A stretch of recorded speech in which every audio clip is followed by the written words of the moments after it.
Hey everybody, and welcome back to Ready Steady Play. And I do apologize for the delay here on Ready Steady Play getting started today. It's just, yeah, as usual, I'm fighting to get my technical setup all set up and ready to go to provide the best unboxing for you guys who have joined me here live. So, hello, chat. Hi, everybody. Thanks to everybody for joining me in chat. We've got about 30 people here, so it's wonderful to see you all. I know some of you have probably come from the Black Rose Wars group, and others of you are just supporters of the channel. But hello, hi Difter, I see you're here as well. Yeah, they're saying it's rare to see me on time. I resent that, but it's so true.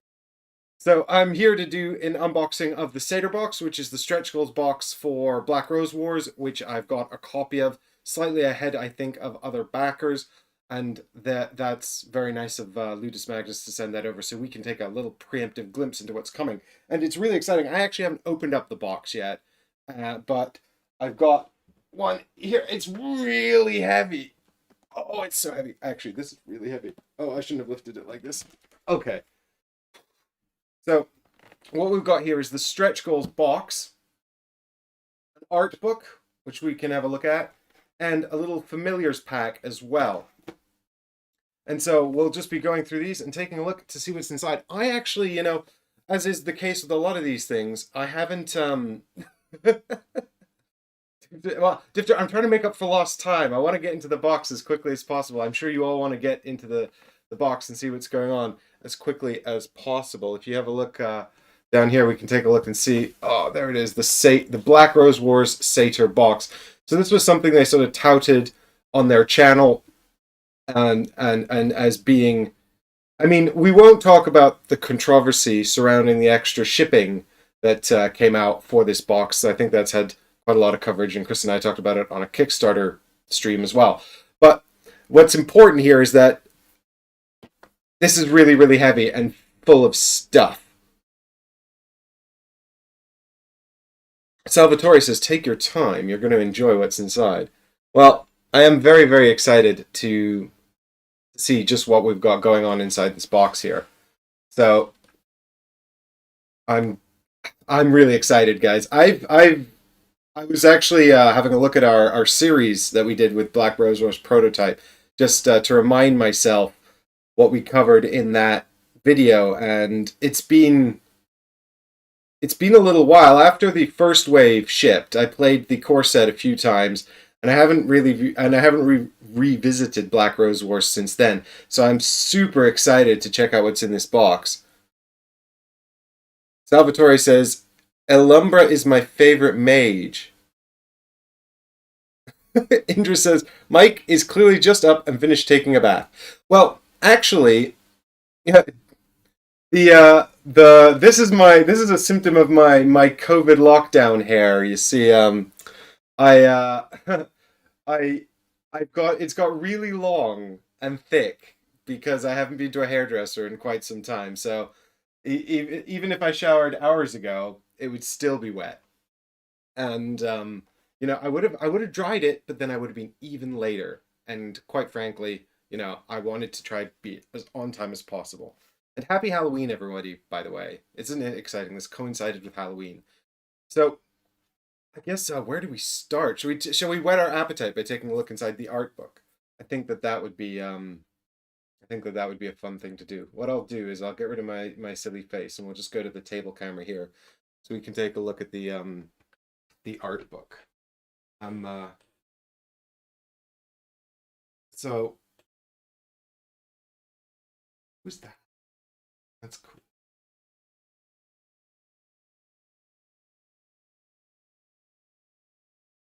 I mean, I gotta say, the art in this, I was working on the thumbnails and some of the art when we were doing the prototype, and I gotta say, like, I really, really like the artwork. There's some game studios have amazing artists, and you can really sell a game on the artwork. I think we've got a little misprint along the top here, guys, but just ignore that because this is, I think, a pre-production copy that came ahead of the rest of the stuff. So I'm sure your deliveries will be absolutely fine. But the art can really bring a game to life, and I often feel a bit like there's not enough credit or not enough sort of attention to these kinds of things. And Ludus Magnus have great art, and so do Awaken Realms actually, and I always really appreciate these things. So these are all of our mages here from the core set. So you'll be familiar with Tessa and Nero, Jafar and Rebecca. Salvatore, I do actually. So this was, like I said, this was a nice little set that Ludus Magnus sent me ahead of time. But I actually did back Black Rose Wars personally, so I do have the Inferno set coming as well. Just I really liked the project, so I did actually back that as well. But got a bit of extra stuff here, so maybe I'll do a Patreon giveaway. We'll have to see. Here's Marco the Illusionist. So these, and Genevieve the Conspirator. So these were our characters that actually are not in the core set. So I'm going to be excited to check those out. Also, look at Rebecca here. Is this Rebecca from Nova Ateas? You know, I just did some Nova Ateas coverage for their Kickstarter campaign, so I'm really interested if this is supposed to be the same character. Of course, she's a necromancer here. In the other one, she was an enchanter and chronomancer. So she was a bit less evil looking, I suppose, shall we say. She actually looked more like Genevieve in Nova Ateas. She was in Dungeonology as well. Yeah, I got Dungeonology too. I played that quite a lot, but I might talk about that more in an upcoming review video. Not of that, but just sort of games I've been playing in lockdown. So here's Talmia, the Chronomancer, and Ariana, the Apprentice. Now, I think he comes in the Chronos expansion, doesn't he? Ariana looks cool, actually. I like her staff. Bella, she looks like a little Disney character. She's adorable. You know, I'm just thinking, like, I'm trying to picture Bella, like, fighting against Nero, and I'm just a bit like, oh, poor Bella. She can do it. I believe in you, Bella. Or even Corvax the War Mage.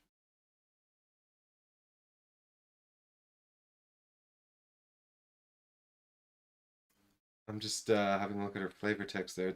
There's some nice flavor text here for every mage as well that gives it a bit of flavor.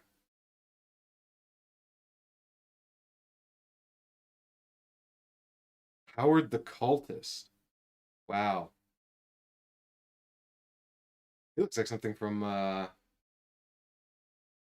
something much darker, doesn't he? Ooh, scary man. He looks like something from Silent Hill.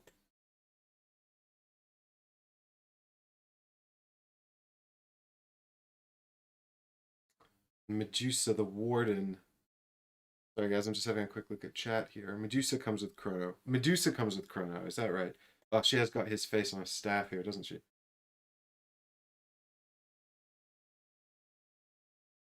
It is true I am the Warden of Chrono, and therefore I am your enemy. But the Black Rose has called me too for this dispute, and I do not see friendships among all of you now. We are therefore all here for the same purpose, same intentions. To win the throne, become the most powerful. Davide Schiavon, the Jester. He's cool. He's invisible.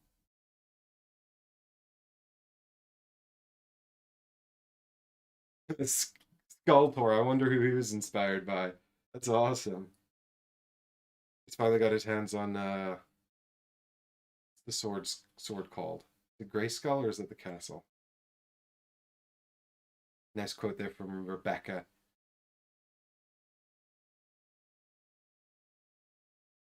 Now, Dukas, I spotted this earlier. You might recognize him, right? He's quite familiar, and he's even got the dancing broom here. I really like this little art here. He's I believe he's supposed to be a oh god, one of the creatures that I literally just played with in Nova Ateas. And I've forgotten the name of, but I really like the sort of the nod here to Disney. It's really nice. It's fun to have these sort of like options to play these sort of quirky characters or these sort of badass warriors. Brigands, thank you, Salvatore. Old Jukas the Psionic here as well is a really cool looking character. I really like this. It's kind of like sort of wizard knight look. That's always sort of appealed to me. Very cool. Arthur Vox the Bard. Got a Scottish look to him. And of course, you'll recognize Circe from the expansion that came with Dungeonology, turning all of her people into animals. I guess she's into transmutation. And seducing them, of course. I mean, she does have that seductress-esque air to her, doesn't she? I can't even begin to pronounce this. An elementalist. Sort of a Native American vibe going on here, and a Japanese, ancient Japan sort of mythology vibe going on here. I really like this kind of sort of look. You know, I like that we're drawing inspiration here from different places as well.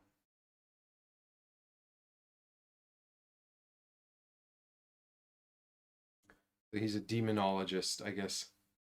And in your culture, making pacts with infernal creatures is something to be avoided for the salvation of your soul. But demons have no interest in souls. They much prefer to bring destruction to your bodies. Vivian the Black Mage. A little nod here to Final Fantasy, methinks. Very cool. Love this giant wizard hat. Bronte the Artificer. I wonder if this is a little nod here to the giant from Norse. God, good lord, Norse mythology. Because I haven't finished my coffee yet. There's Baba Yaga, the fortune teller, the witch who rides around on her house with giant chicken legs. Now, Chad's been telling me, or Salvatore has been saying Umbra is my favorite, and I can see why. What a cool looking character. I mean, it's got all of the sort of cool, the shadow tropes. You know, you got the claws, the mask, all that kind of like sort of assassiny, mysterious shadow sort of elements going on here. It says here, in the past, for a pact stipulated among the schools of magic, no mage was allowed to kill his fellow man, but many found this rule too limiting. For this purpose, the Black Rose at one point created the Blood School to satisfy a primary need. Umbra the Blood Magister. Very cool.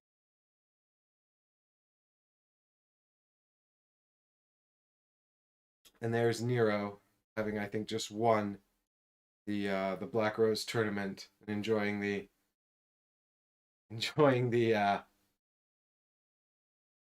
profits of his endeavors. We got some of the beasts here as well, the Malacoda, Andromeda, and Cerberus. We saw these ones in the core set as well, these creatures. There you go. If you were painting them, this would actually probably be very useful. So I don't do that because I'd love to paint these actually. Let's say that about it. Here we've actually finally got some altars. We had to use some stand-ins in our prototype and playthrough on the channel. It's the mutation altar, I think.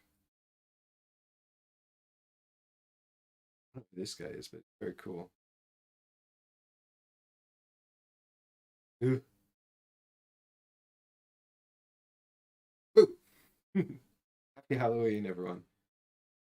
Got the Skeleton Warrior here, or Land Schnecht, and the Bone Knight, which is the sort of upgraded one. There's Chrono.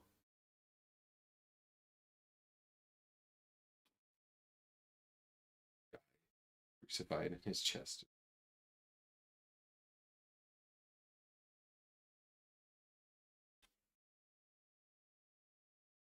Elemental creatures. Very cool. Oh, water elemental looks grim. Or is it ice? Yeah, it's water, but I suppose they're the same thing. Wow. There's a lot more. This keeps going. Necro Dragon. Did anyone get the Necro Dragon? Have they got that coming? Which pack does the Necro Dragon come in? You are going to see the Minotaur and Abomination, plus the Ashamar. We've got Bullo here, who looks like a take on a Minotaur sort of creature. Very angry. The Clockwork Golem is a lot of fun. That's very neat. But also, look at this little fellow. I bet this thing is horribly deadly. I bet you that this thing is going to cause you trouble. Just, it looks too cute to not be trouble. You know? And this is the Minotaur. The Arcanum of the Tower. One of my favorites. It represents strength and perseverance, but also ruin to those who dare oppose our goals. Baba Yaga. Oh, we've got some Japanese mythological creatures here. The Kitsune is really neat. Fox that causes trouble. A most vengeful spirit. Smell the sins of mortals and pursue them relentlessly until the right revenge comes inexorably. And in the lodge, nobody has a clear conscience. Tengu. Nero, the Tengu are proud and particularly intolerant of the arrogant, the blasphemous, those who abuse their power and knowledge for personal gain. Do you recognize anyone of this description? Maybe? The Oni. Angry demon. Kappa. This little guy is... I would not want to see this like hanging around. That's creepy. But actually, this is kind of creepier. The Neurona. I don't know how to pronounce it. Kind of like... Look at these teeth here. Ooh.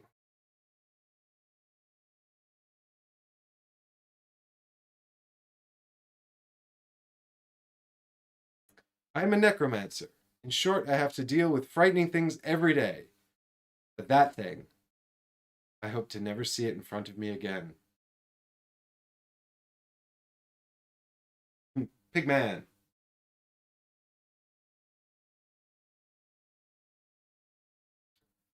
One of the most inauspicious destinies that can happen to a man, whether he is a mage or a shepherd, to be transformed into one of these abominations.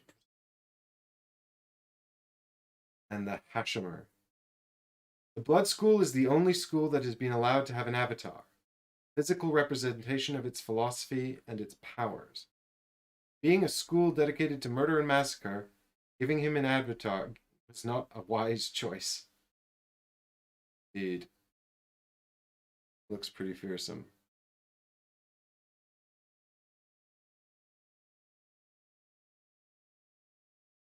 Dagon. Little nod here, I think, to our friend Lovecraft.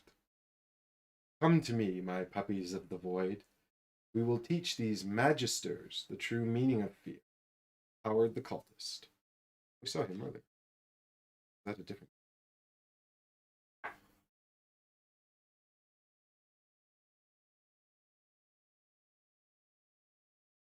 Howard the Cultist there. Howard. I didn't clock how peculiar a name for this character Howard is, actually. Presumably a nod to H.P. Lovecraft, but that's really funny. He's going to summon these guys and get you with him. Hey, there's our character from the front of the book. That is very cool. This is...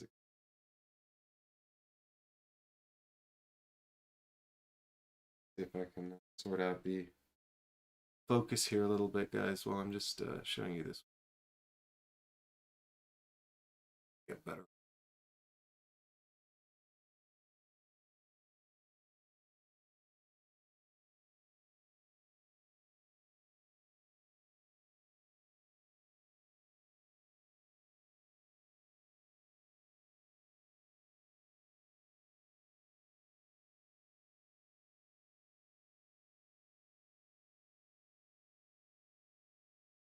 That's very cool. Mortals, with your greed and your ambition, you made me turn my gaze on your lodge, and soon the power of the Black Rose will be mine. I do not look for excuses. The fault of all of this is yours alone.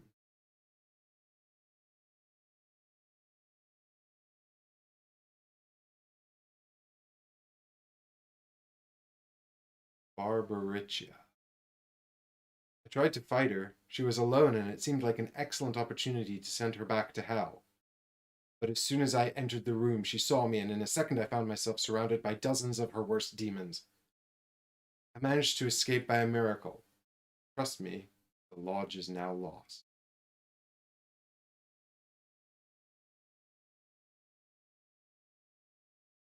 And here we've got some Infernal Demons. When hell opened its doors in the lodge, reality itself disintegrated and the rooms changed their shape. Hundreds of demons were buried inside. Centaurs, harpies, and Farfarelli devastated and killed for whole days. The Black Rose was lost, and we were solely responsible for this Armageddon. Nice little smile there. All angry teeth.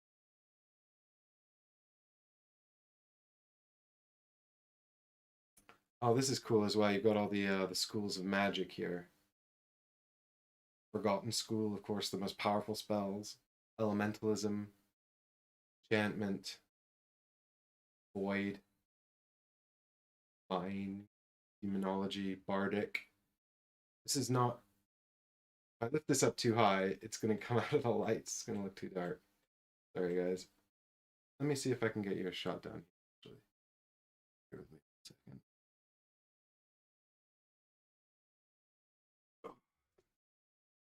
Ooh, hello.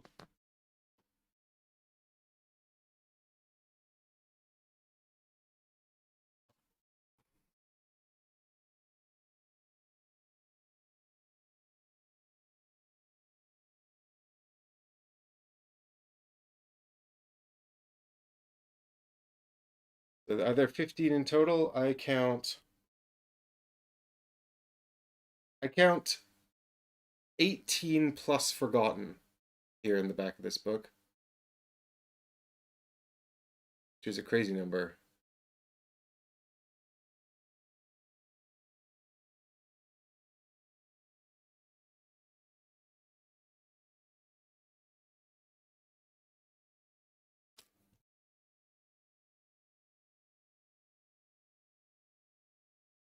Okay, this might be a bit seasick here, guys. If it's not great, let me know and I'll stop it.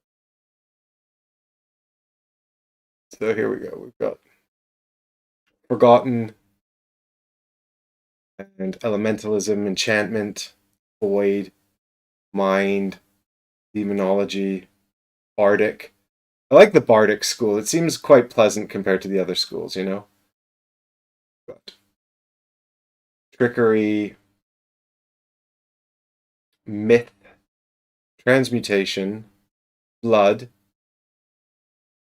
Omnia, Necromancy, Illusion, Cartomancy, Destruction, Divination, Conspiracy, and Chronomancy.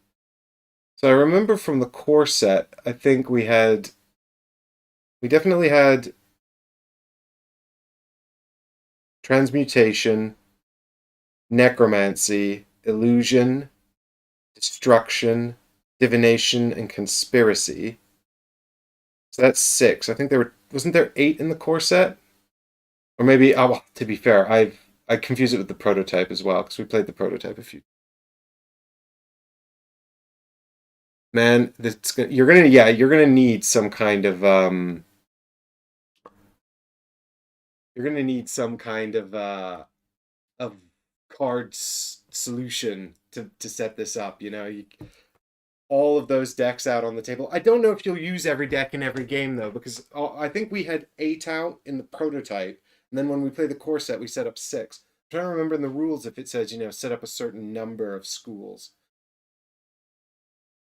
6 in the core set and 1 in Chrono. That I don't think I've opened my Chrono expansion. I think I only opened the core set. Okay. We've got a little pack of familiars here. This is one of the add-ons, I think.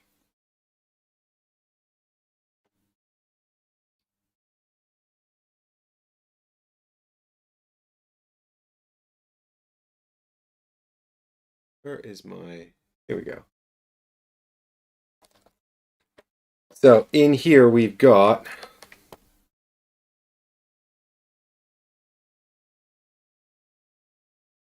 Come on, this camera.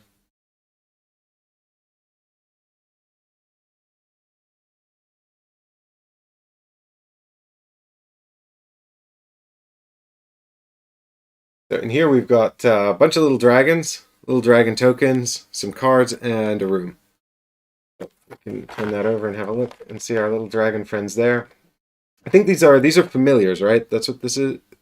Black Rose Wars familiar, 3 dragons. I think you could get other kinds of familiars as well as part of the set. I think, I'm pretty sure, you could order all different kinds of familiars and things. I've already taken the plastic off of this, guys, because you didn't want to see me picking labels live on stream.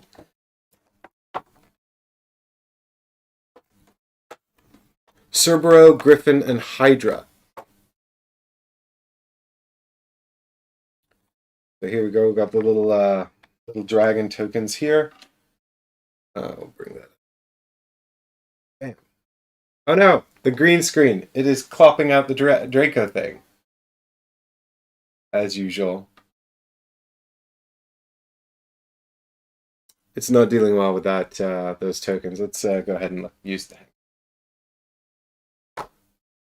There we go. So we've got our 3 little dragons there. So cute. I guess this is a rule book.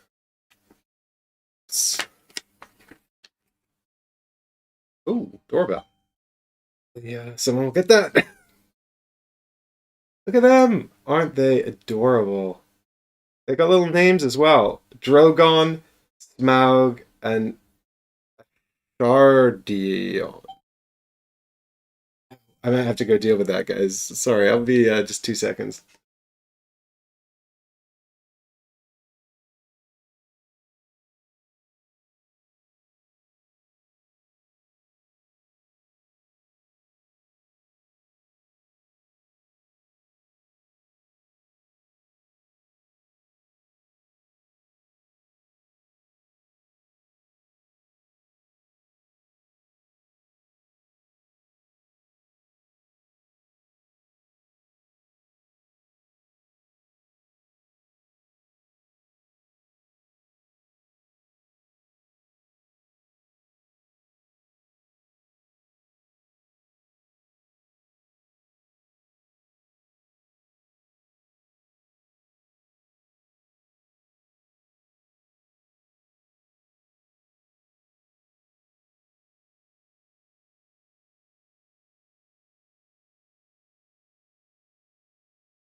And we're back.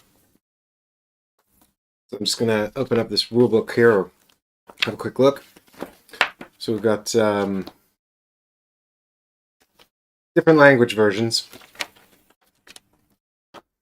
And all of the rules here for preparation, summon a familiar, the familiar cards, guard mode, and hunting mode. So, defeat of the familiar and its mage. A mage cannot be defeated as long as its familiar is alive. How about that? Sounds... Yeah, sounds powerful. So here we've got a Shardian, our little friend there. Knowing Ludus Magnus, this will come in all of the languages as well. Yep.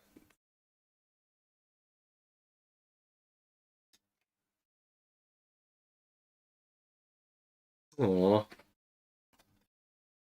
These are so cute. I don't know about you guys. This is not the... I mean, we were just looking at those crazy, horrifying, infernal creatures, and now we're like, look at all these cute little dragons. Aww. Smaug's adorable.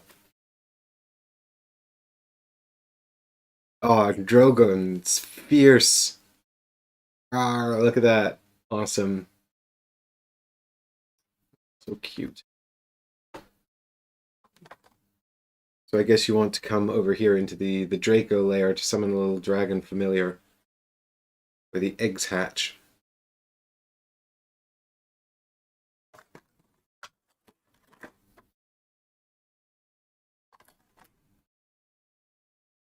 Oh, look, they've even changed up the sculpts on each one is different. So you've got Drogon there.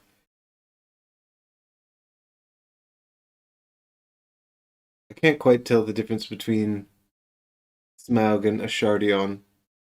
I think you'd have to paint. Oh well, they match the they literally the sculpts match the pictures. So you can see that that's Smaug in the middle. Oh.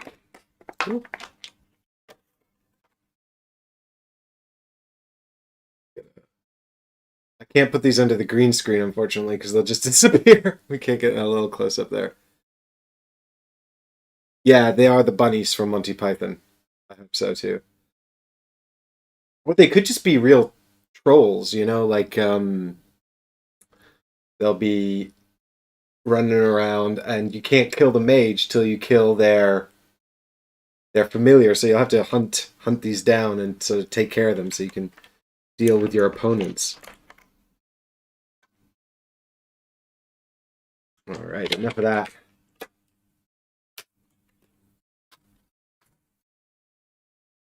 Awesome. I'm excited to check that out. So, I guess the time has come to open up the big box. I don't know what to do with the book. Right? Yeah, the Beast of Caer Banog. Yeah, exactly.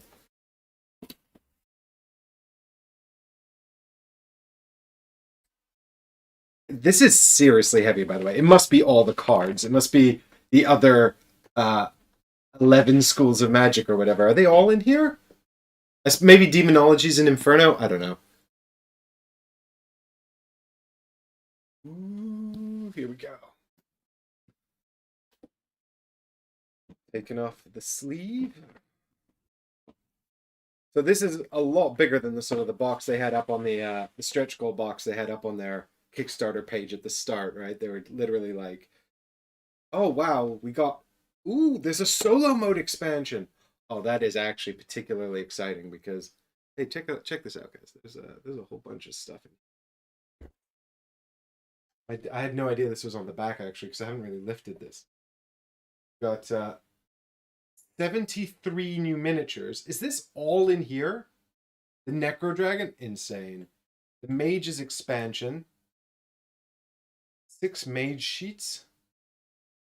The solo mode expansion. Campaign mode expansion. No, this isn't all in here. 17 new mages. 11 new schools of magic. 13 new rooms. 27 new evocations. No, that's not all in here, is it? Difter, yeah, Difter's one of my patrons. We get to vote on games. And I don't have Black Rose Wars on the vote because it didn't have a solo mode, but I guess now I'll have to add it. I wonder what that's going to be like. Difter, there's still time to change your October vote to the Black Rose Wars, if that's what you want to see. I'm going to be tempted to play it now. You know, do you want to wait for everything? How do I open this? There we go. Do you want to wait for everything else to arrive? It's exciting. Watch the mug, yeah. Indra, this would not be the first time accidents have happened. Oh, I'm gonna knock this book over. Book's gonna lie down. Have a lie down. Okay, here we go. We all ready for this?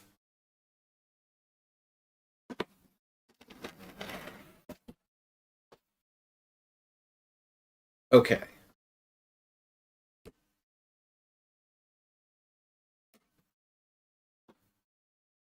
A rule book, is it? New and modified rules.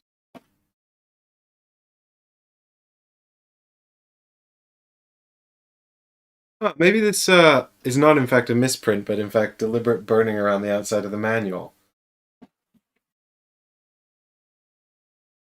A bold artistic choice. The rule books and art books have been burned up in the Black Rose Lodge. Okay, so we got a bit more information about... When I first got the prototype for this, I think I actually said in the rules video I made as well that I wanted to make a video where I sort of go through all the schools of magic and talk about what they're sort of good for and all that kind of stuff, and I had all these ambitions. I never actually had the time to do it in the end, which is a real shame because I think that would have been a lot of fun. The solo play mode here as well. Chris, the I believe these are shipping out soon. I actually don't know how far in advance I've got this. I hope that it's coming soon.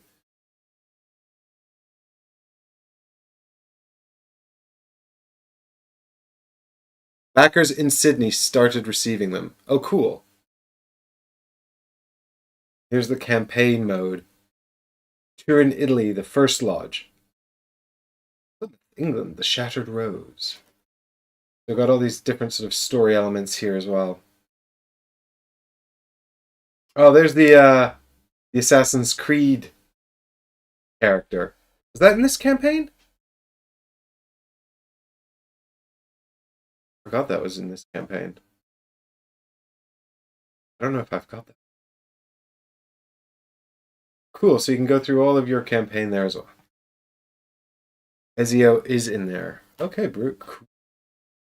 So we got a bunch of new Mage Boards. Now, if I remember correctly, these are not character specific, but just available for use with any particular mage. There we go.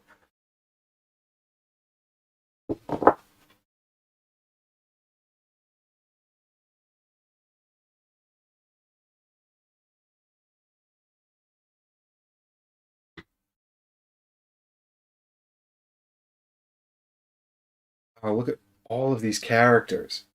Is this going to work this time? Let's find out. There's Ducasse. Little guy I really, really like. Wow, all of the new mages here as well. What are you all up to?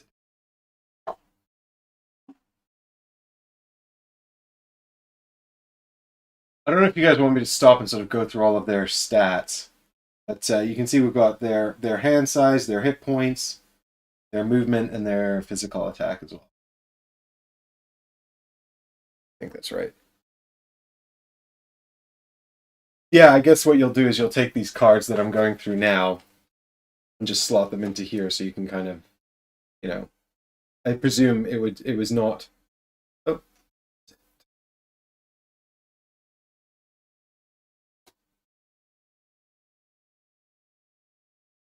But anyway.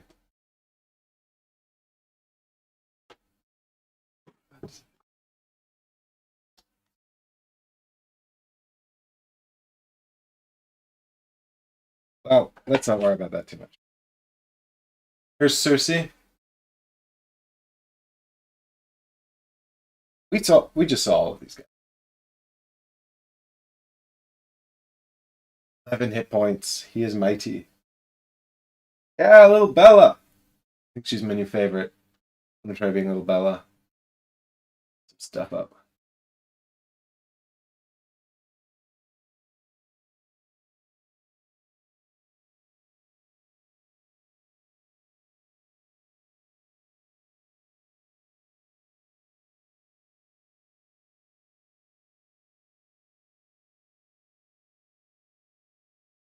Hey, Ellie Umbra. This character is extremely cool though. Like, I'm super keen to try this character out as well. I wonder what this would play. I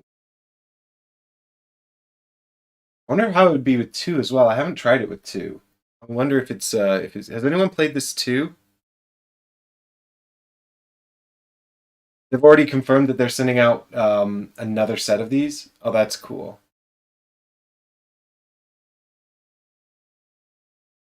So their chat's just informing me that they are a bit too big for the player boards, but Ludus Magnus have said they're going to send out resized ones. It's very cool. Oh, this character is lost a bit. Because of the issues with the green screen. Bye bye. He looks actually really badass as well.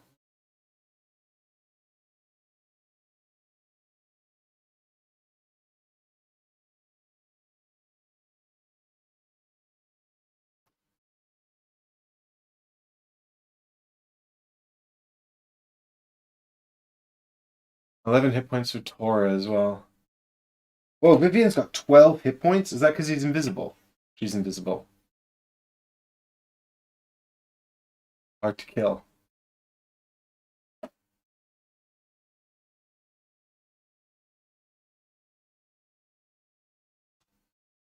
Nero? In the core set.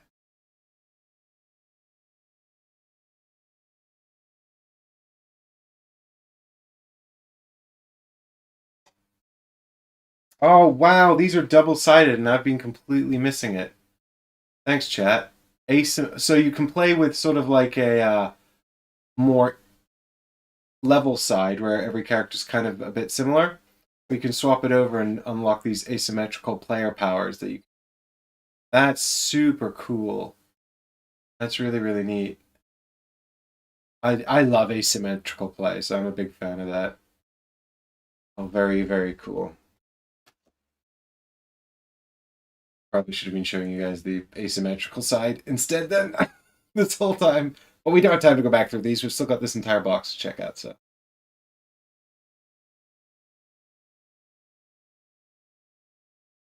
Very cool.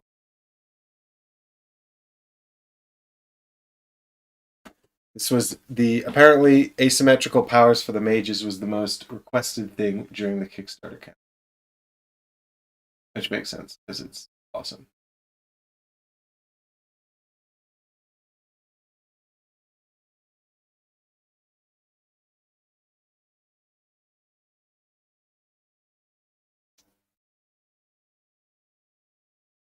Marco looks like he's telling you off, like, now you shouldn't have done that.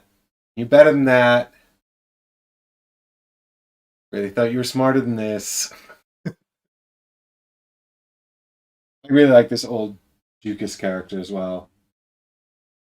Like he just.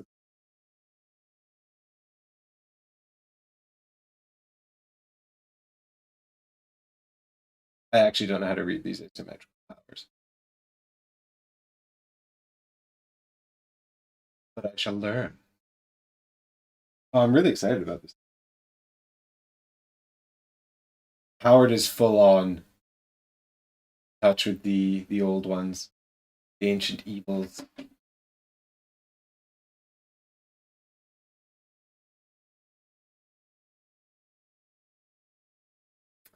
Summoner of demons, I think.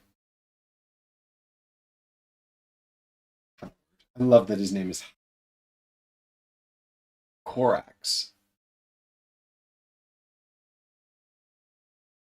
I think if Ollie plays again, he'll have to play this one. Online handle. There we go. All right. Cool. Mages covered. What do you think about all these tokens? So many tokens. Ooh.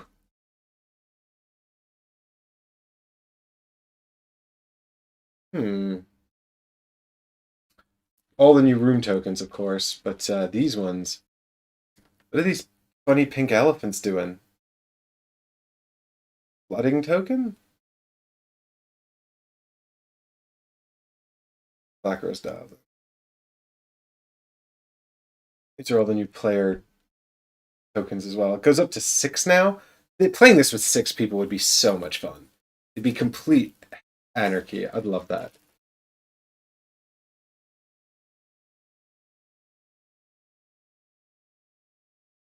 Oh, you can use Old Jukas and Sign Tempore? Wow, that's cool. And this is for Nova Eteus. Of course, this is for so you can use them in 2 other games. There's a player board for him in Sign Tempore. And you've also got, so I'll say that different every time I pronounce it in this video, by the way. So don't worry. I don't actually pronounce it. I actually have Science Empore as well. I really wanted to check it out on the channel, but it's only so many hours in the day, man. Pink Elephant is for the Trickery School. Cool. I'll have to play Trickery so I can get the YouTube. So I'll have to get the Trickery out next time I play. Graphio says, will you play solo play on YouTube? If my Patreons vote for it, I only have so many solo live plays I can do in a month. And every month they get to vote on one that I'll definitely cover. But we've got a lot of ongoing campaigns at the moment as well. I'm doing Shadowed Paths, Lord of the Rings, Untold Stories, and Nemesis, which I need to get finished. Chris and I are playing through Jaws of the Lion live as well. So we're doing a lot of games at the moment. But, if you definitely want to see that, by all means, check out the Patreon rewards on my Patreon. Shameless plug. Okay, enough of that.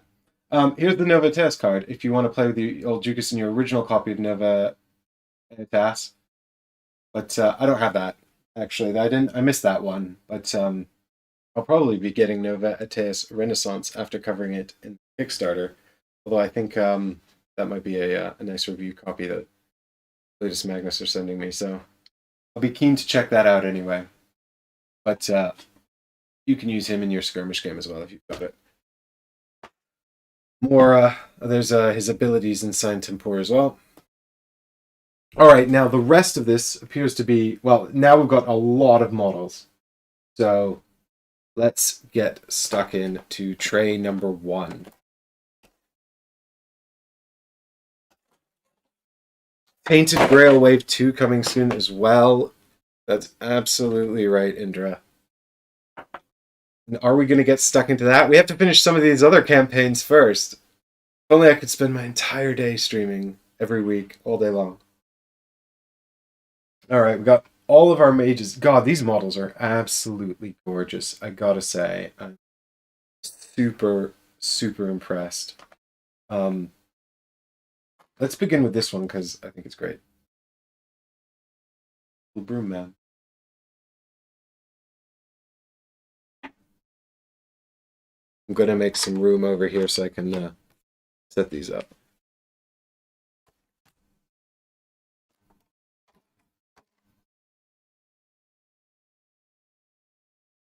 You can see them better.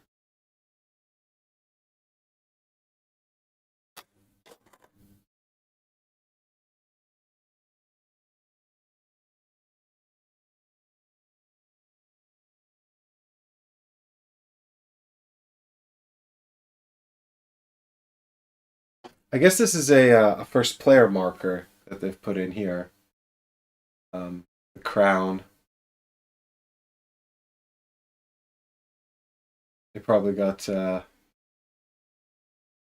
cross with me and Chris for using Kronos as the first player marker on the live stream. And our wizard hat. Not the live stream, but the series we covered. Alright, let's have a look at some. Here's Dukas, our little guy who's gonna go with oh no, come on, cat. Bear with me here, guys. I'm gonna sort out this this camera here so we can see these correctly. So you're probably gonna lose visual on the background for just a hot second. Sort this out.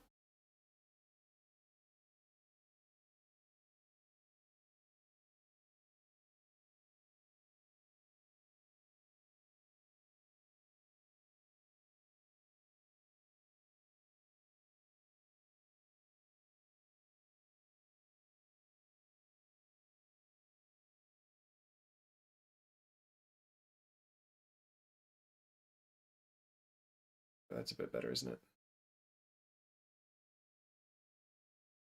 That's a bit better. Little Spriggan wizard there. So cute. I really like this little character here.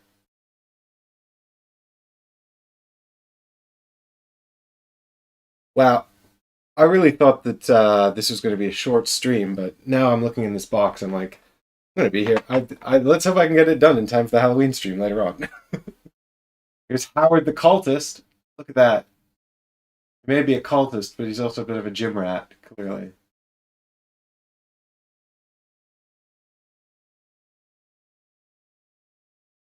What a great... the dynamic poses are awesome as well. Like, really... Oh, sorry. Oh.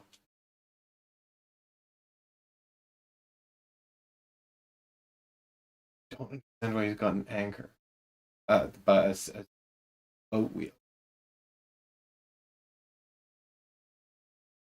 Insane levels of detail. Yeah, they've really got good... let me see if I can get a better angle on this camera here for you guys, because I was just looking. But yeah, just really, whatever plastic they've used is really, really great. I mean, when you get the prototypes through, like I sometimes do, you get to see the resin, the models in resin, and they always look really, really good. And I always get a bit worried that, you know, when we get the final versions, they're not going to look as good. But these ones are extremely well done.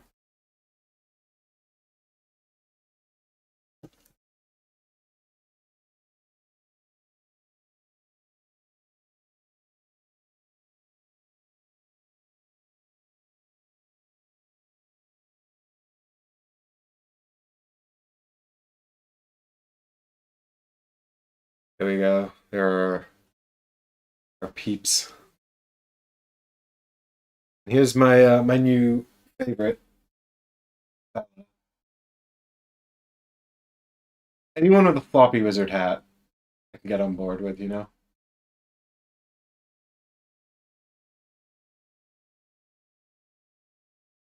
That's just great. I'm excited to pit these wizards against one another.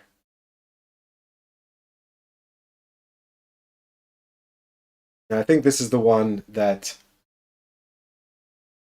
you're all particularly keen for. Ellie Umbra. Blood Mage. Blood Magister. Given the right to kill other mages should be very good.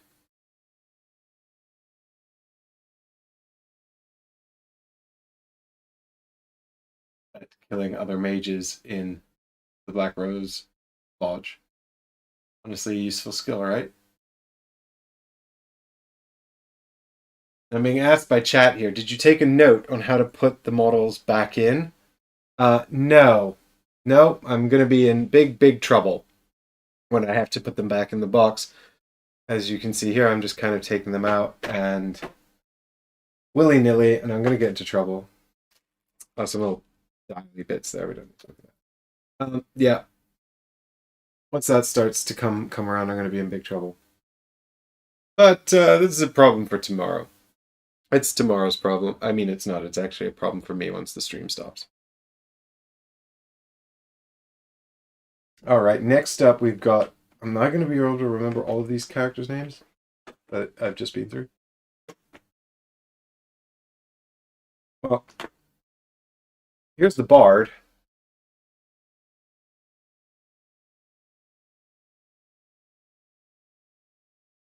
His lute. Now, whoever gets this character is just going to be singing Toss a Coin to Your Witcher for the whole evening. So if you're not ready to put up with that, maybe just don't play with this character. Not like you're short of choice now.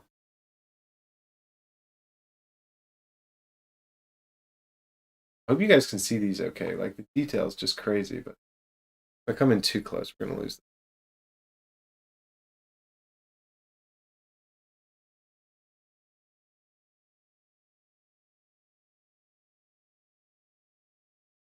I wonder how about... here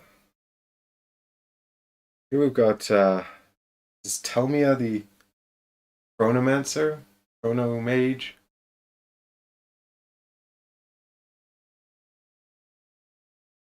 Oh, look at that cloak. Really get a sense of a grand wizard here.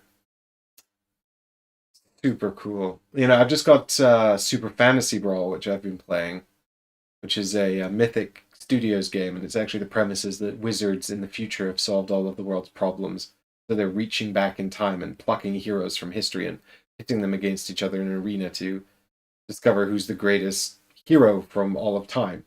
And what I like about this actually, this premise is kind of similar in the sense that the Black Rose Lodge is plucking wizards from all across the world, trying to determine who the best wizard is. But I think I kind of like this theme a little better, just because I love wizards and I love this idea and I love all the different schools of magic. I just this stuff really appeals to me. I'm really excited about this, and I kind of love how sort of different all of these wizards are as well, and just trying to work out who's the best wizard. Salvatore, you are going to be so busy. Is this Ariana? Was that her name? I've already forgotten the name of the wizards. I apologize. But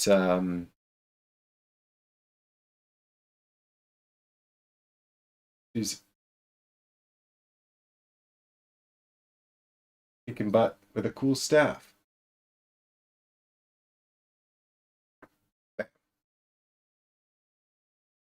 All right, next up we got is this is it the Battle Mage Corvax?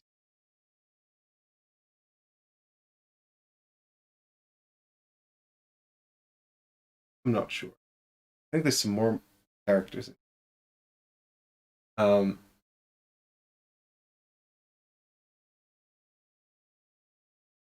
Extremely cool.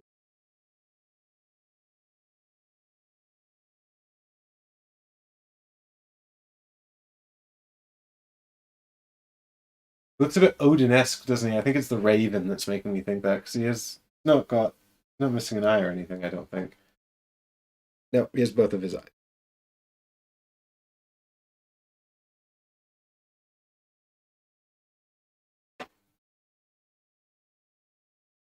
Here we've got that Elementalist.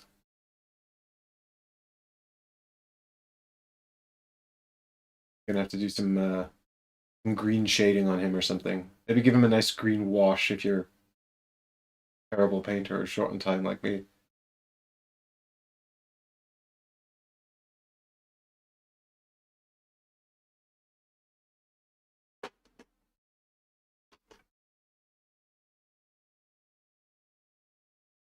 Here we've got the Invisible Mage, and I really like how they've manifested these invisible parts like this. It's super cool.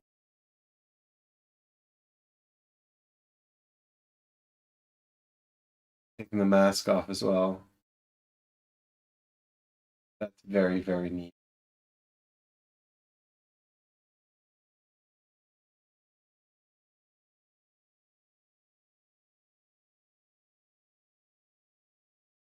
I like all the masks inside the cloak as well. It's like, what face shall I wear today?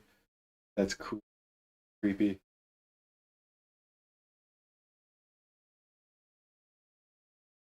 What a cool miniature. You get a real sense of the characters as well, which is, I think, important. You know, because you want to get a sense that all these characters are different and unique and capturing a new magic in different ways. Here's Vivian the Black Mage. And I think the winner of the floppy wizard hat competition, so probably going to be my new character. Well, having said that, I think I've said that 3 times. I'm so spoiled for choice about what I'm going to be taking. I'm going to be...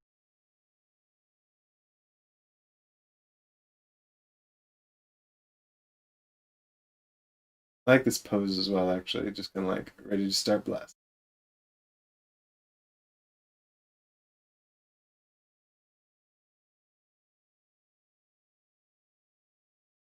Oh, poor.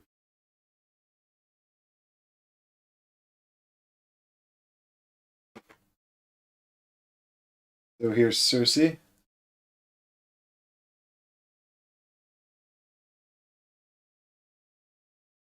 seductress. Going to transmute you into one of her famous pigmen.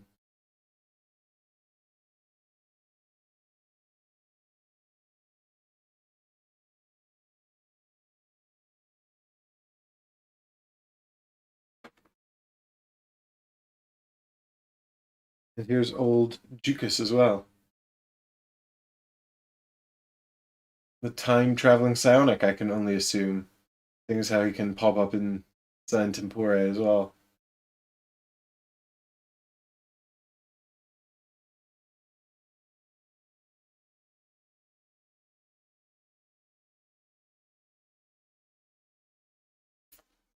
I like this model. It's very cool.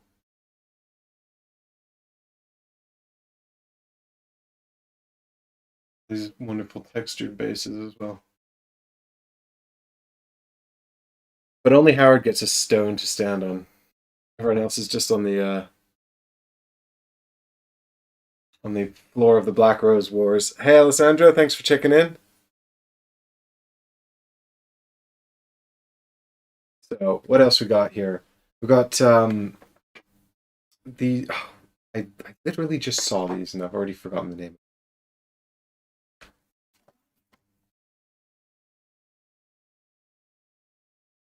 They are.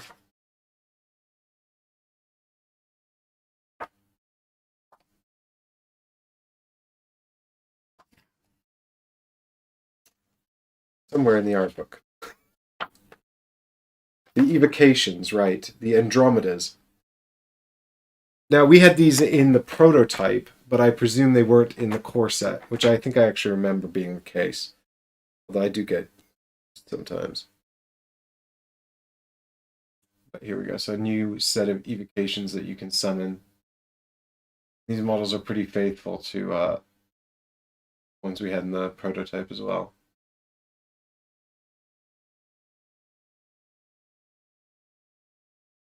If I remember correctly, they don't. I think they don't attack. They do something else. Sort of throw you off your game or provide extra magical power so long as they're alive. Oh, did they ship these in the core set without holes for the roses? Is that what happened? They had to reprint them. Right. They can activate. Oh, yeah, they activate rooms for you or fix the rooms, right? They remove the damage that opponents do to the room. Yeah. Cool. So they're sort of like helpful. We've got 3 of them, 3 replacement ones of them.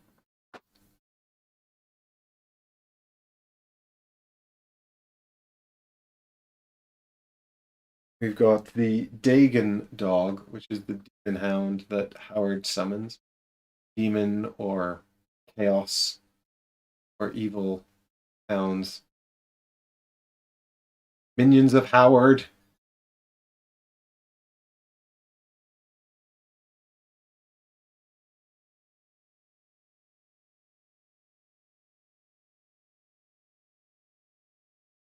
I'm gonna just have to back up my camera a bit here because we're getting so many miniatures out.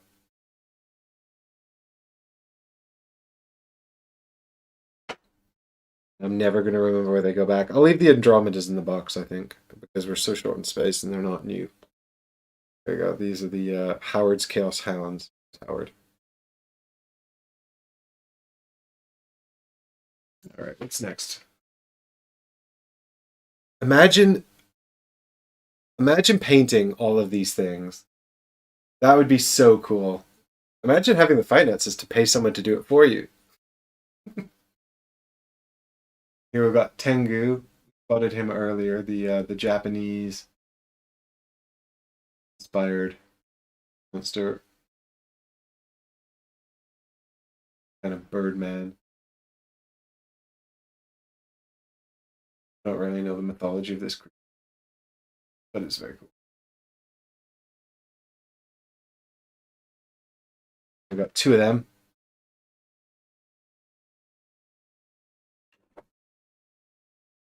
Oh my god! Who is this person? Person. Thing. I just found my favorite model in the whole box. I think it's a cat familiar with a wizard's hat. It's just sitting on some books.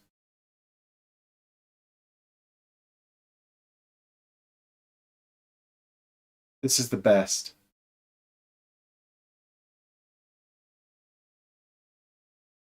Yeah, best model. Okay, unboxing's over. We found the best one. You can go home now.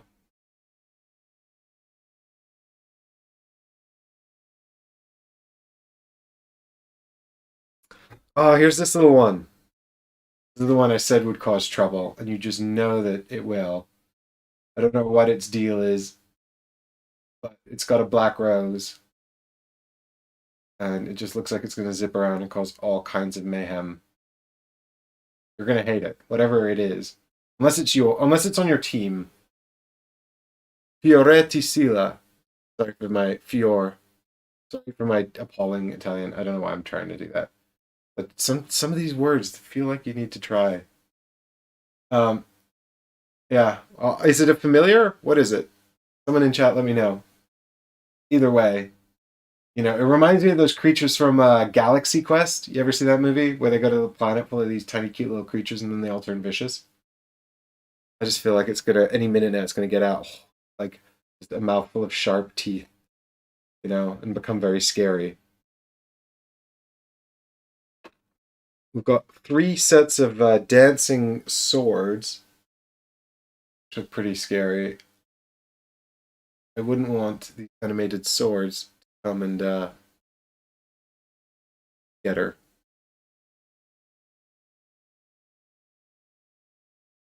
So we've got Petter says the cat is an evocation from Ariana, and the Fioretti Silla is an evocation for Bella. Okay. I guess is this to do with the asymmetrical powers, the evocations? I can't, or is that part of one of the schools? It's a personal evocation. Okay, so is it to do with their asymmetrical powers then? Interesting. That's very cool. I actually really like that idea.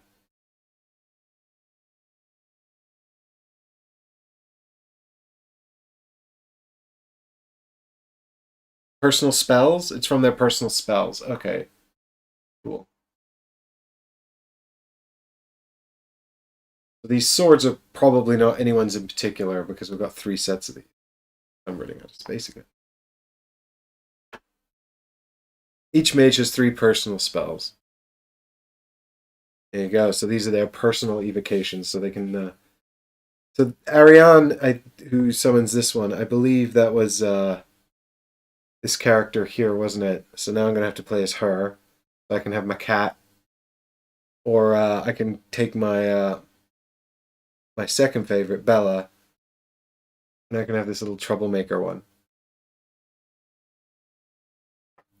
Cool. I'm into it. Or, if you're not into these cutesy characters, you can have Howard the Cultist and his 3 demon dogs.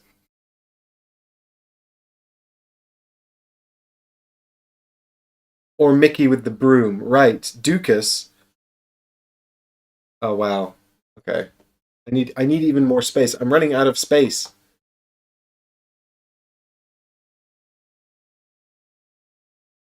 So the broom is Mickey's personal evocation then. Is that right? I haven't even unboxed. Like, I've done 1 tray out of 3. I might have to have a quick break once I'm done this tray, so I can put it away and get the next tray out. I love this guy. Who does he remind me of? This is the Earth Elemental, I think. He reminds me of like sort of the stone giant from something, like the mountain giant from something. The swords are for Bronte. Oh yeah, the Artificer. Okay, that makes sense. So you've got where is he? I haven't got to his miniature yet, so I'll have to check him out in a minute. Yeah, there's actually more wizards that I haven't even got to yet. Which is just kind of nuts to think about. We got 2 stone giants. We've got these are the fire elementals, I believe. I hope you show us each forgotten spell, says Headspin. Yeah, I probably won't go through every card in the box, because that's a lot. But if you guys want to see the forgotten magics, we can do that, because, you know, those are kind of unique and really, really cool. Here's the Fire Hound. I believe this is the fire elemental. I think? Or perhaps this is an evocation for the elementalist. The Salvatore says, what about the blood one? The School of Blood Magic. Y'all keen to see that one? Vicious people. So two of these fire hounds as well. Box. So that's I think that pretty much that concludes tray number 1. So I shall now, from perfect memory, restore all of these miniatures to their correct and rightful place. And if you're watching this in the future, behold, a helpful guide. That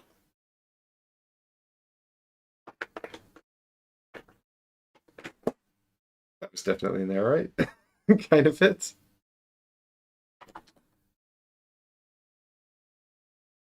Swords are from Enchantment School and can be summoned by anyone, unlike Cat and Skilla.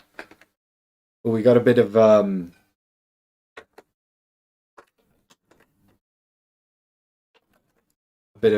disagreement here on the old evocation front in chat. But don't worry. Okay, now the tricky one part begins.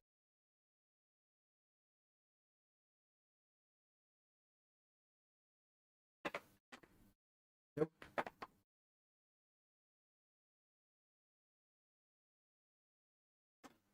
Nope.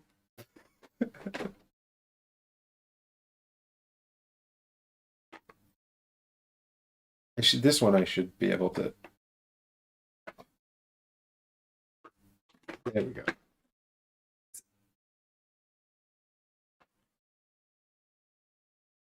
The giant in Neverending Story. Pitar, I think that's who I'm thinking of. Kind of looks like the giant from Neverending Story.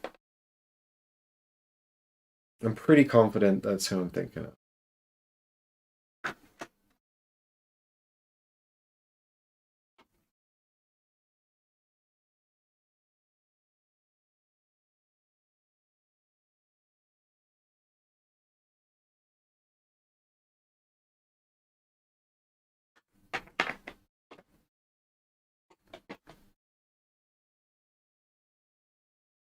I kind of like, I'm just looking at this bard again, and I just like his little wagging finger. Like, I don't know if he's checking the wind or if he's like, hey, you know, just, I don't know what he's doing with his finger, but I just like it, you know, it's fun. For my next song, I'm going to blow you up. For my encore, I'm going to set this room on fire.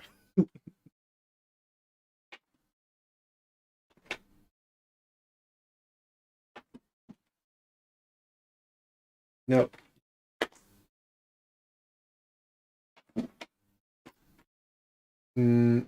Actually, you're in there. Here. There we go. Tray number 1. Oh.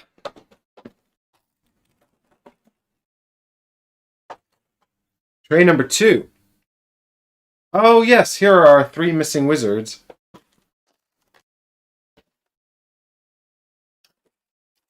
Indra gives me a little clap in chat. Thanks very much. Bard is a reference to Techno Viking. You can Google it. Right. I shall Google Techno Viking as soon as the stream is over. Find out what that bard is all about.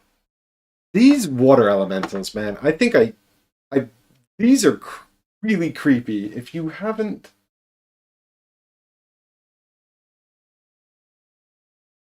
painted them, especially, it kind of reminds me of a gelatinous cube that's come to life, right? Gelatinous creature. I mean, I know it's supposed to be ice, right? And it's like sort of things trapped in the ice. But wow. Wowie. Eat.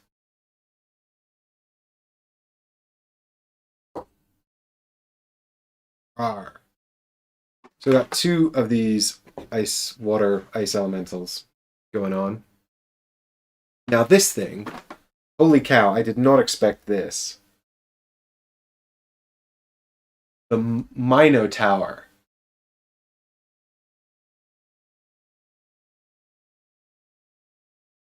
That's crazy. Imagine this thing just smashing you. Like you have to just put your arms at your sides and hope you come through the window. You know what I mean? Like one of those old Warner Brothers cartoons.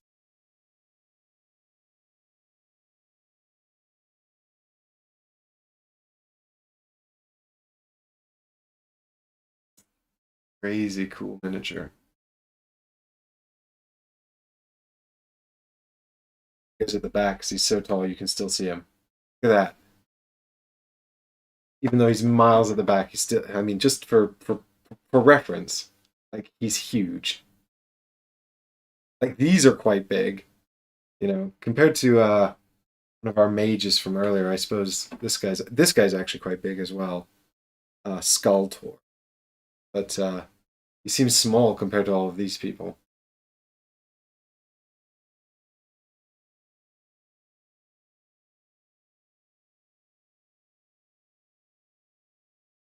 So he's finally defeated He-Man, and he's acquired Grayskull, and he's ready to use his new powers to win the Black Rose Lodge. Skulltor.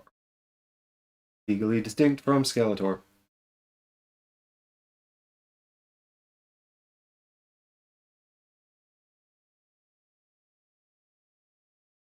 I wish Minotaur was my pun, Indra. It's not. They're actually called Minotowers in the game, I think.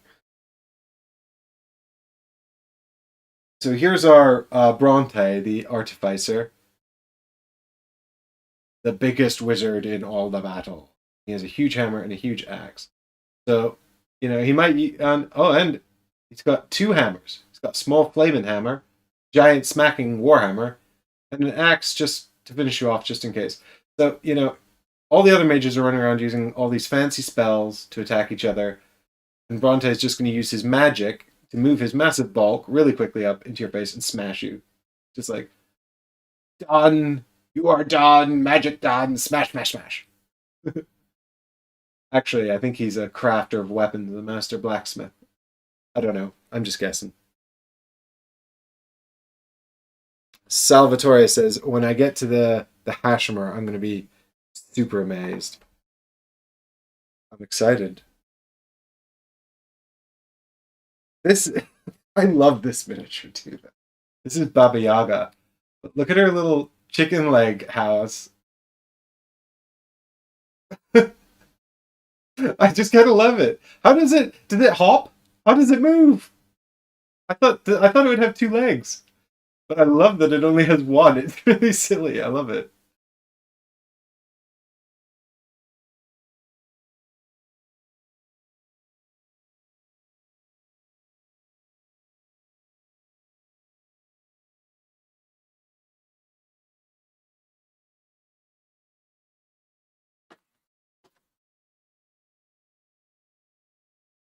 Oh wow, this guy's a mage. Is he?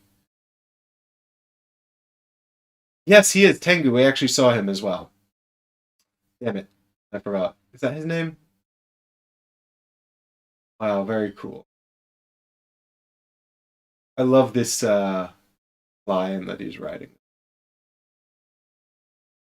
Extremely cool detail on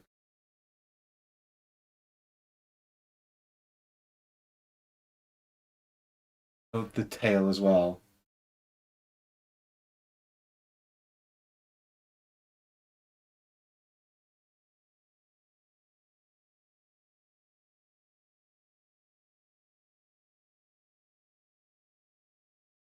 All right, water elementals, you're gonna have to get out of here because you're too big.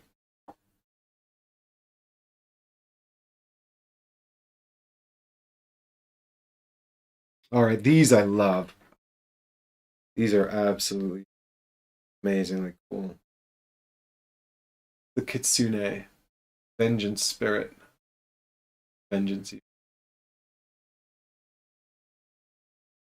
just something about this spirit that I think is just really, really. Perhaps it's the sort of elegant dancing double swords thing it's got going on. The fox mask, but super neat.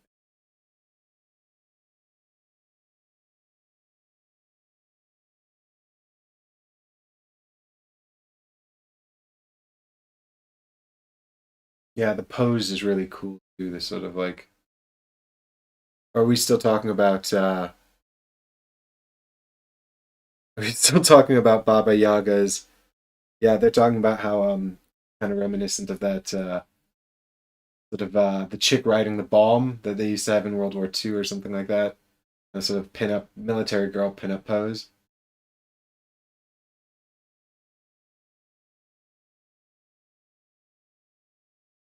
So we've got a couple of kitsunes. We've got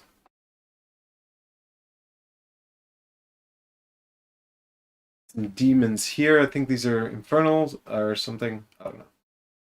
But super scary. Definitely want to stay away from that. Also, what is his core workout? Because he is shredded. I guess they only have low caloric foods in wherever he comes from. Is this the Oni? Oh, is this the Oni? I think that's the Oni, actually. We've got a couple of those, a couple of Onis hanging out.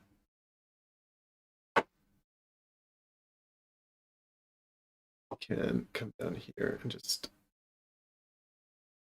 focus on the models in the back there for a second, if you like. Okay, now this guy.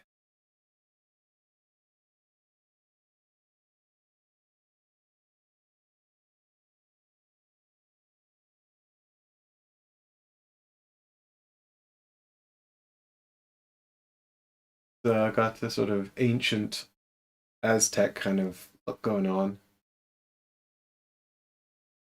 Mayan, maybe. I'm not. Please don't hate me because I don't know.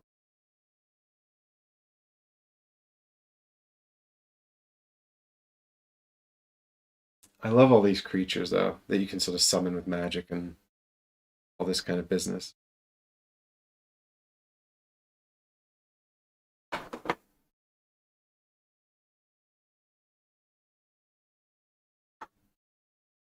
And this one, boom, Clockwork Golem. It's like Beauty and the Beast, but gone steampunk mad.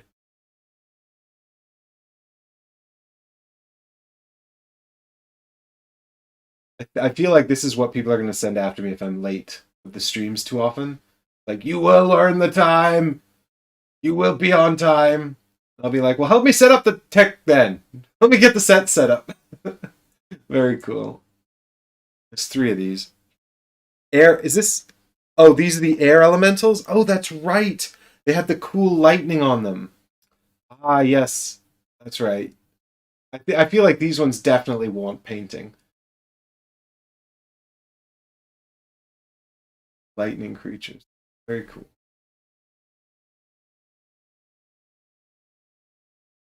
Uh, you will learn the time. We're actually done. That's the second tray. A lot of big monsters in this tray. We've got two more clockwork golems here as well. But we're getting to some big monsters in the final tray as well. Ooh boy.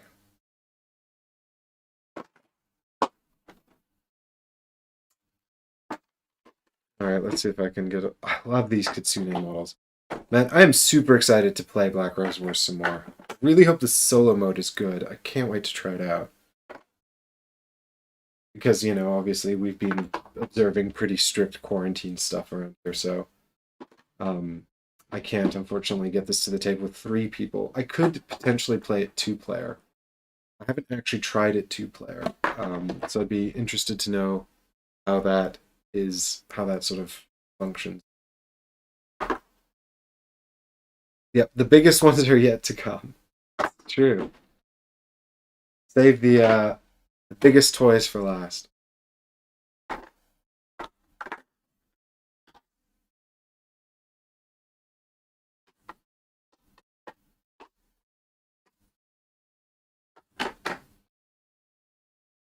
Okay.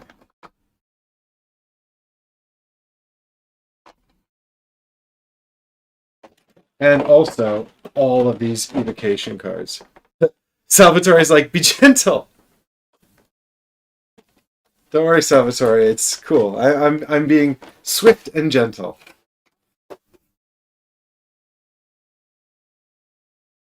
Okay. Wow, look at all those cards. So much new magic. Unreal.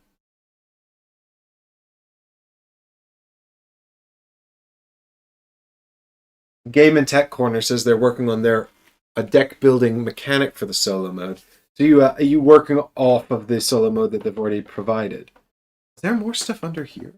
More cards. Oh my god, guys. So there's a big monster here that I'm going to show you in a minute, but look at that. Even more cards under here as well. Oh my lord. All right, let's take a look into this final tray of miniatures here first, I think.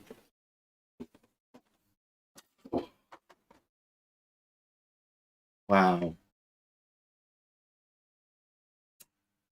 Check this out. It's the Abomination. And he's mad! Happy Halloween! That's awesome. Look at that. That is super creepy. Oh my god. Look at his little hand coming off of his shoulder. Just like, high five!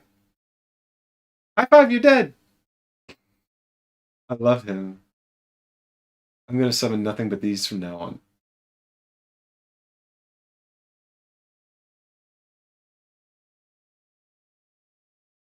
And you've got... Imagine like being in the Black Rose Lodge and seeing that coming at you. And then you turn around and it's like, oh, there's two more coming at you. Oh my god! Stay away!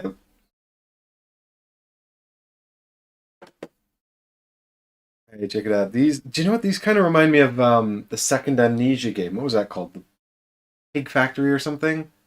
It's Cersei's Pigman! Oh no, you've been turned into a pigman!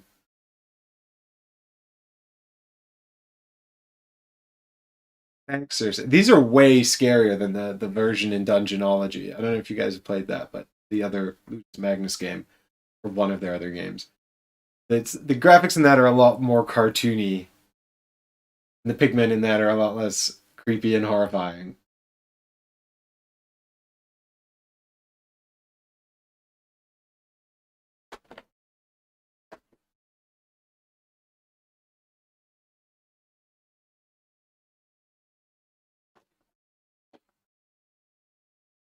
Oh, we've got 3 pigmen. This one's got showing his butt. Big butt. Like, look at my butt. Oh, here's the Ariana. Oh, it's really unpleasant. Oh, mouth there and its neck too, like something I don't know. I don't know what it's got going on, but it's nightmarish. It's that creepy face, you know? Like so human and so vacant. Something about it's just so scary.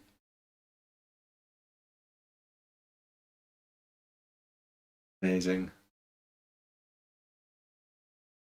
Got a couple of those.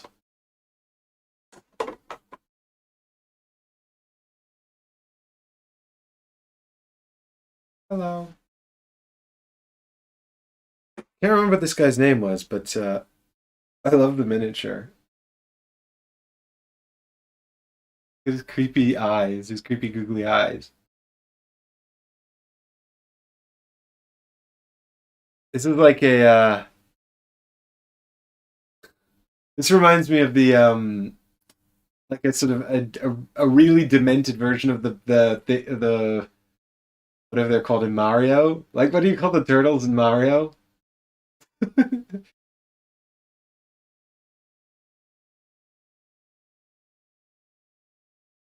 It is really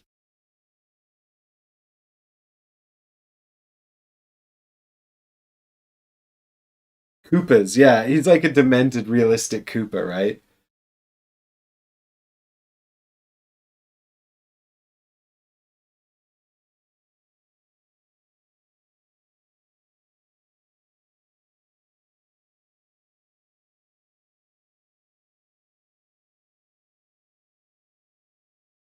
He's just like super happy to see you. Like, hello.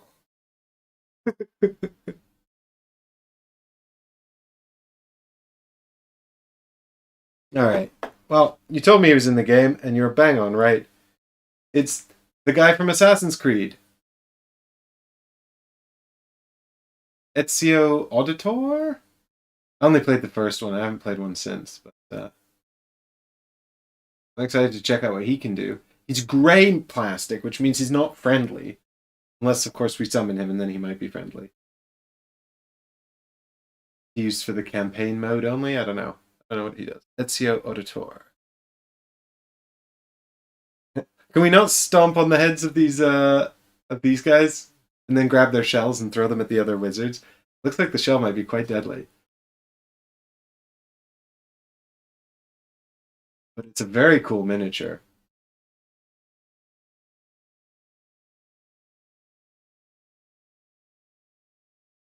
I like his little knife arm blade thing that he's got going as well.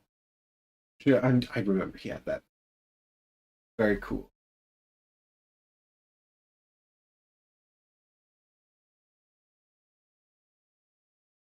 It's coming to kill the Koopas. Like, you're done, Koopas. Right, we got a couple more here. This guy. Like, he's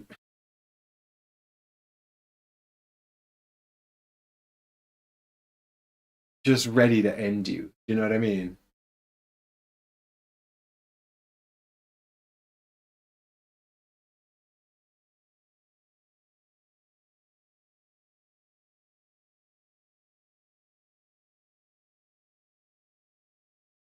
I don't think I've got any bent bases here that, if it looks like that, that might just be a camera thing. Indra asks about the bent bases. So this is the bully. Oh, he does look like a bully. He has his own room and follows another. Oh, Ezio has his own room and follows another player to kill him, one-shotting them. Part of a legendary scenario, I believe. Edspin says, isn't he called Below? Yeah, I think you're right, actually. This is Below. I also don't know what he does. Very cool and scary, and he looks like he's going to murder me.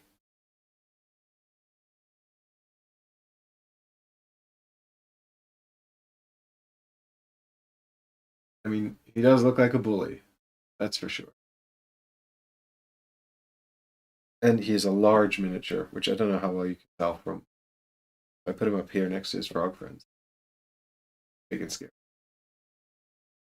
This little Koopa is like, oh my god! Run away! Now check this guy out. This is the Avatar from the School of Blood Magic. And he's just kind of awesome, right? It looks as though, I guess at one point he was chained up, but now he's escaped and turned those things into weapons. He's just angry. I guess he was chained to this column. He's torn it in half and then just ripped it out the ground. And now he's like, I'm going to beat you to death. That's right, isn't it? This is Infamy of Creed. Infamy of Crete, says Salvatore and Classic Les. Okay, guys. Yeah, thank you for keeping me on track here with these miniatures. This is awesome. Infamy of Crete. Well, I've only got two miniatures left, so I guess Nashimer's coming. We're gonna see who that is real soon. But I mean, this guy's awesome. Like, wow. Uh-oh, he killed all the pigmen. All right, we got two miniatures left, guys, and they're pretty special. So Wow.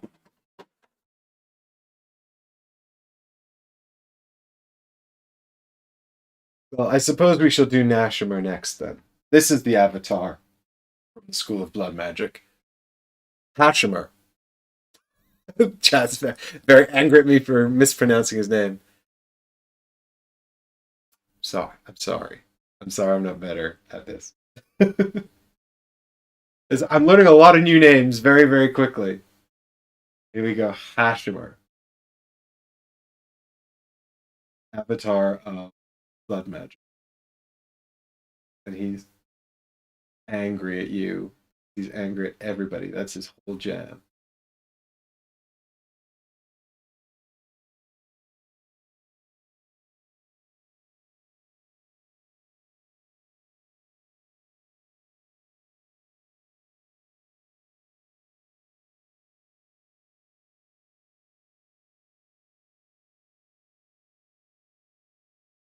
This is Ellie Umbra's puppy. Yeah, right?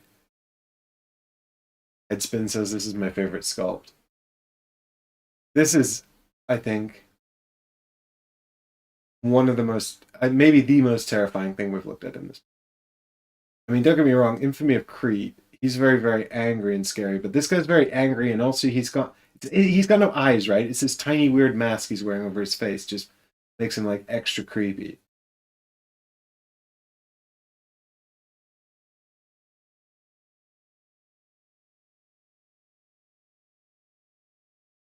The avatar of the school of murder, right?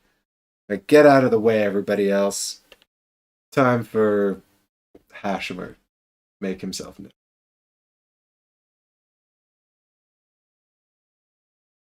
Melanicus says, are you going to paint all of this? No. The tragic story of my life is, maybe one day when I retire. Now check this out. The final miniature in the box, also the biggest, I think, at least in terms of sort of wingspan. Can we get this on camera here? It's the Necro Dragon.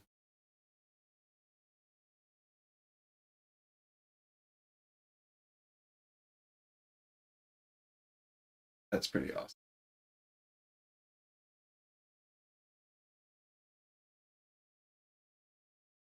Is this like an evocation, or is this something you can summon in a room? Can I get this on my team? That's what I really want to know.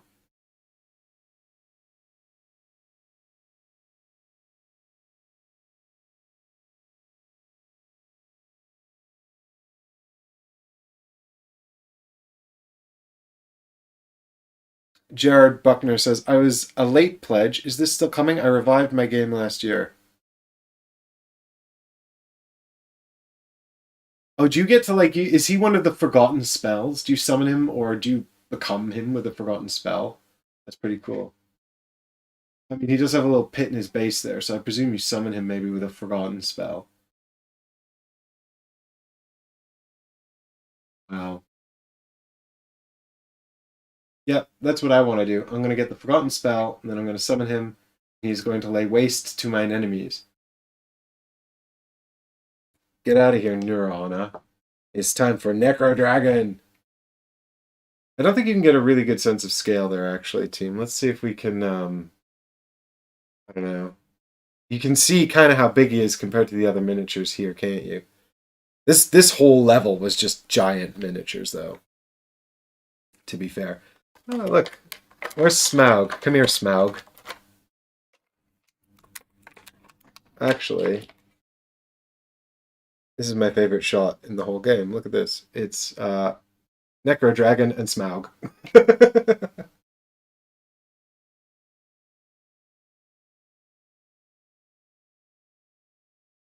Oh, she's a little cutie. Well, I've actually got through all of the miniatures in this box, and now all we've got left to look at is... There's more miniatures? No, there's no more miniatures. Oh my god, there's more miniatures. Salvatore says there's little chests, and we've got 9 chests, and they're all, I think, the same with the exception of one, which might have something wrong with it. So we got chests like this. Oh, I turned off the thing.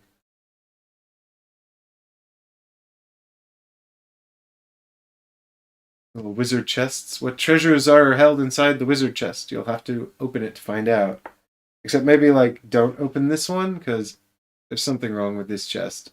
You know? Not quite sure what it might be, but it's got teeth. Maybe leave that one well alone.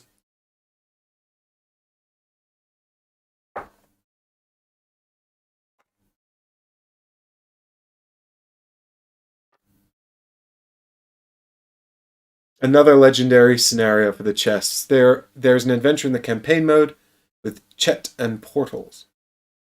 Are you unboxing Inferno as well, Anton? I don't actually have Inferno. I'm doing the Sator Box, and when I get my full pledge of Black Rose Wars, I could do an unboxing of Inferno, but y'all might have it by then, so I don't know if they'll have the same appeal. But in any case, it's I will definitely look into playing it again once all that stuff comes, because I'm super excited to check it out. Right, now you guys wanted to see some cards, right? You want to see some or some rooms? I don't know. Are you interested in these rooms? Inferno is unbelievable, says Salvatore. Have you guys got this stuff?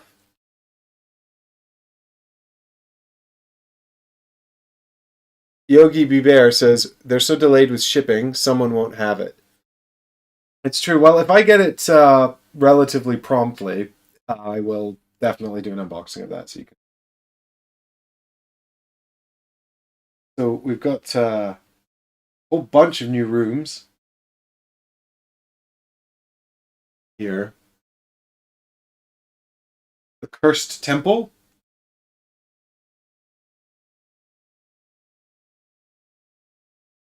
The Fairy Machinery. What does it produce? I don't know. And you've obviously got all the destroyed sides on the back as well.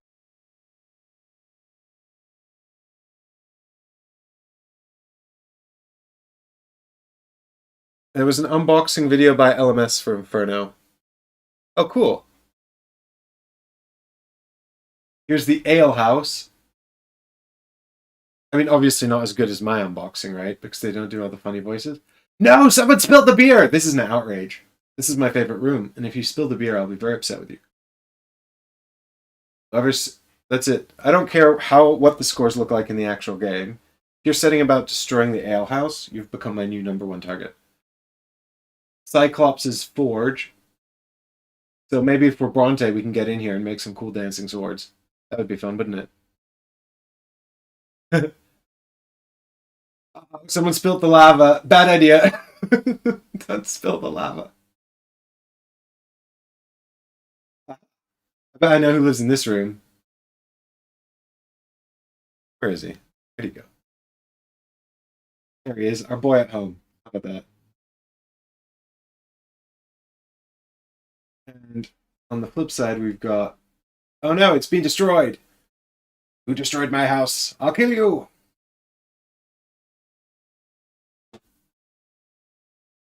Hana de Troll. This has actually got LMS in it. Hana de Troll. I don't know what this room is, but kind of cool. It looks like the designers have all been killed by magic. Like, there's a little copy of the game there. The brand, the logo up there as well. The destroyed side looks like exactly the same as the normal side. There's the Ludus Magnus plinth. Clinging Swamp. I guess this is where those frog people live, right? The Koopas that we saw. Oh no, the swamp dried up! It's Trump. Trump's cleaned up the swamp. Looks great now. Here we've got the theater. I guess the theater got burned down. Shipped for... Zach says the UK are probably going to have this set in the next couple of weeks. So that's exciting stuff. But maybe it will be a bit longer because of the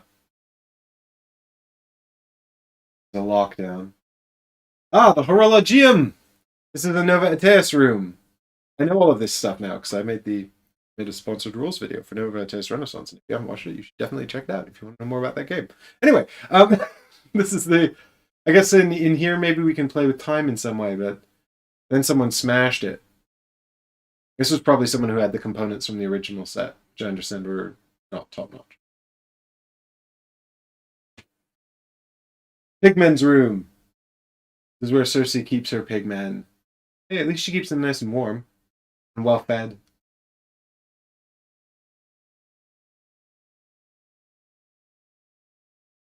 Ard's room. Ah, this is where we shall tell the future. The Horologium's where we go to play Nova Ateus. What can we play in the cards room? Play a game of this. Oh no, someone smashed it. Boo. Here's Cyclops' room. It wasn't enough to have Cyclops' forge. You've also got to have his room. Or her room. And here we've got Garden of Fire and Ice. Presumably, Garden of Ice and Fire, of course it is. This is presumably where we'll go to get our hands on some of those elementals as well. And someone broke it. Those monsters. Okay. That's the rooms. What is this? Solo room effects. And these are all of our schools of magic here.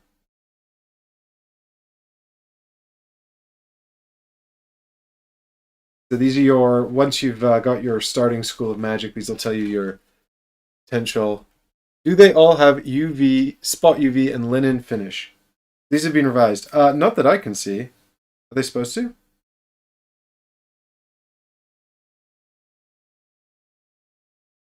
Aha!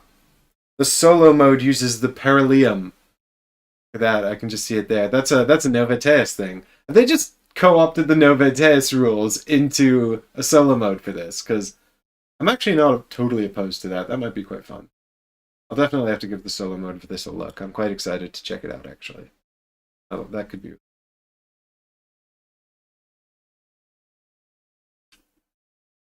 So, what we got here is demonology. I'm going to have to fix the focus on this camera.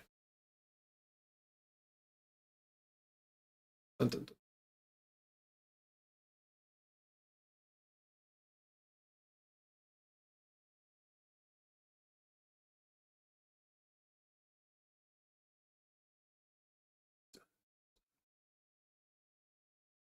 Show me the demonology card. There we go.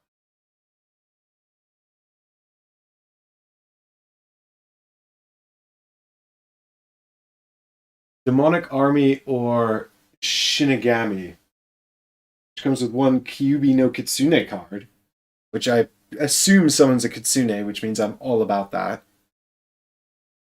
What is everyone's first mage? Blood School now is time.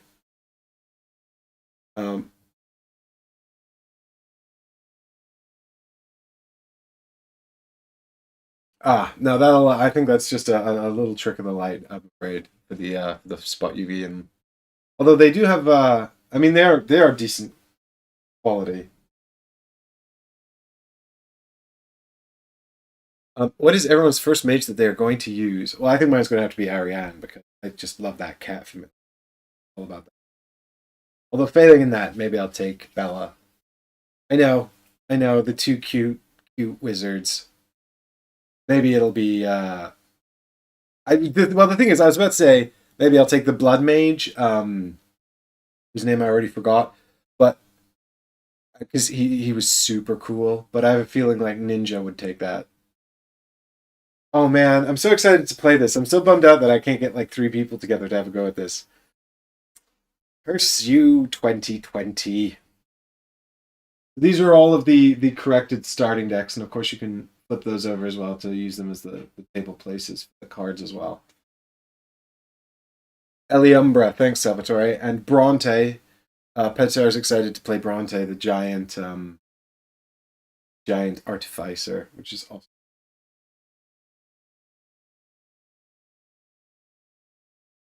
Instability and death. I mean, that sounds like a great school of magic that I want on my team.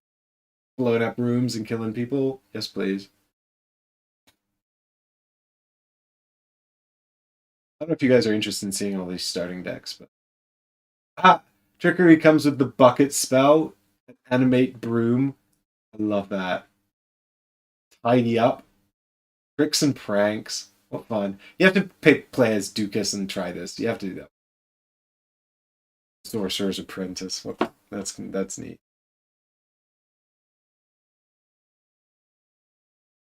Illusion, the Ghost Assassin. That sounds very cool. That's two cool words put together to make a cool thing. I could be into that.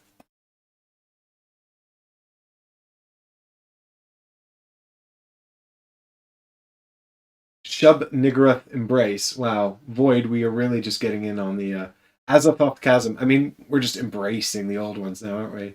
This has got to be Howard's school of choice. The forgotten spells are pretty, you will see. Demonology would be a cool one to start.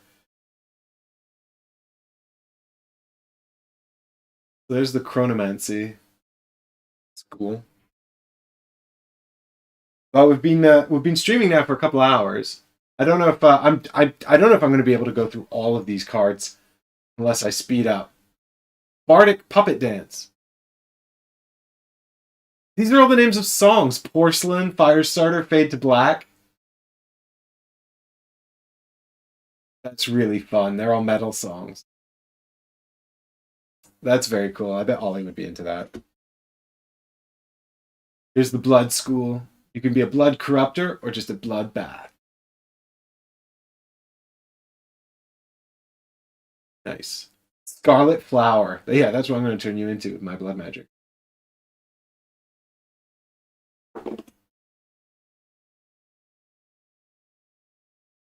The forgotten spells are foiled. Oh, that's neat. We'll definitely have to look at those now.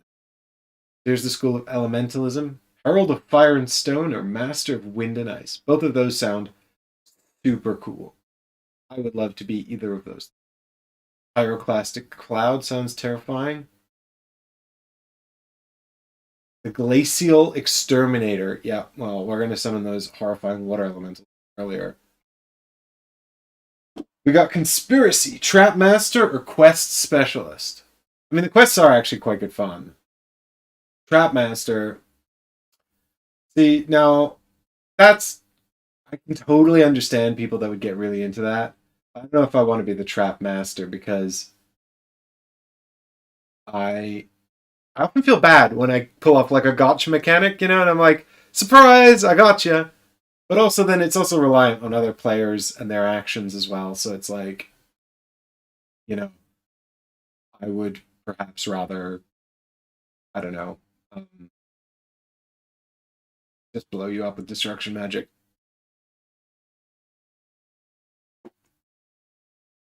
Necromancy. Oh, they kept Mean Corruptor. They did it. I remember Chris in the prototype was like, Mean Corruptor? That's a silly name. You should change that. And they're like, no, it's a cool name. When we were like, Evil Corruptor, we were making suggestions. Well, Chris was making suggestions. I'm glad that they kept Mean Corruptor.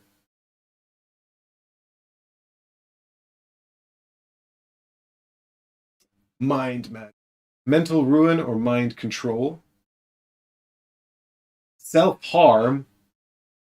I suppose that would be a... Wow, is mental ruin just the causing of... The causing of mental illness? That's grim. Mind control, bewitching kiss. That's what Cersei has.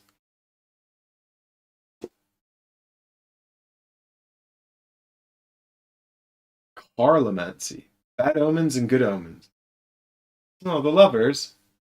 Oh, this is like this is like fortune telling. Like what Baba Yaga's gonna.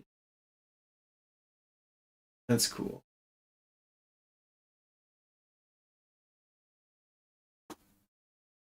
The last one here is enchant. There you got violent weaponry. That's what Bronte's going to use, right? To bring up those flying swords or whatever. They actually include a reprint of all cards. Wow, so there's a reprint of all of the spells in the game here? Is that what you're telling me? Wow. Oh, we got some Science and 4A cards for old Jukas when we use him in that game. Don't need to look at those because those are for the wrong game. You might not even have it. I want to find these forgotten foil spells. Ah, yes. Here we go. Right up front. Then we're straight into the schools of magic. So I don't know if you guys can see these super well, but they're well shiny. Wow, yeah, the camera makes them even shinier than they are in real life. Super shiny foil magic. I've got, by the way, I don't know how many cards you're expecting me to have. 1, 2, 3, 4, 5, 6, 7, 13, 19. I got 20 old 20 foil cards there. We got 1, 2, 3, 4, 5, 6, 7, 8, 9, 10, 11, 12, 13, 14 schools of magic. So we're actually, what did we say earlier? That there were 17? So we haven't got the time magic, which I think was in the expansion, the Chrono expansion. No, we do have Chronomancer. They did reprint that. So I guess we're missing some of the ones from the core set, like Destruction Magic, Indra, if they didn't reprint that one. I guess that there was no need.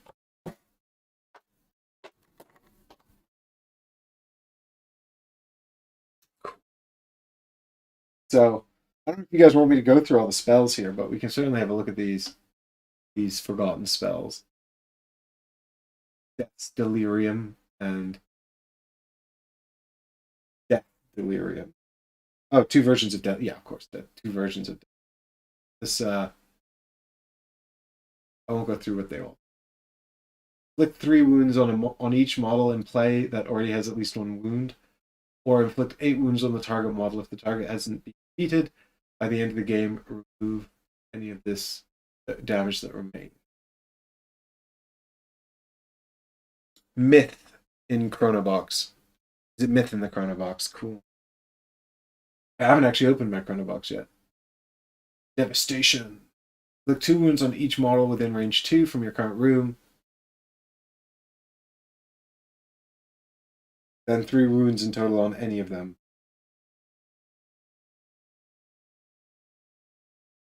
Each mage within 2 loses 3 roses. Gain 2 roses for each affected mage up to maximum. Where's the one that turns me into the Necro Dragon? I want to be a Necro Dragon. Disintegration. Inflict 7 wounds on the unlucky target model. Yeah, that's right.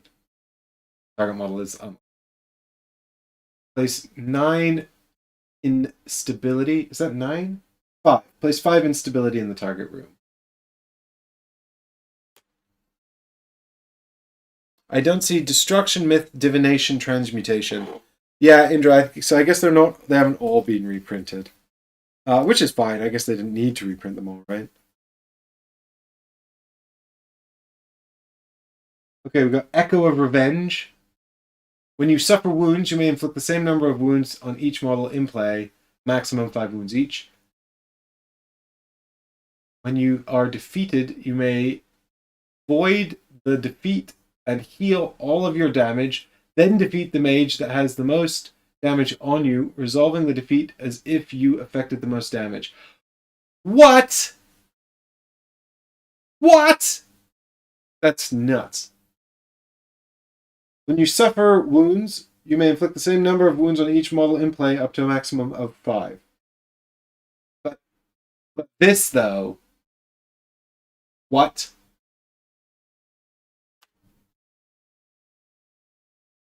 Eviscerate. Inflict 5 wounds on the target model. The target's defense spells may not be triggered. Target a model that already has at least one wound and defeat it. Wow. They got eviscerated.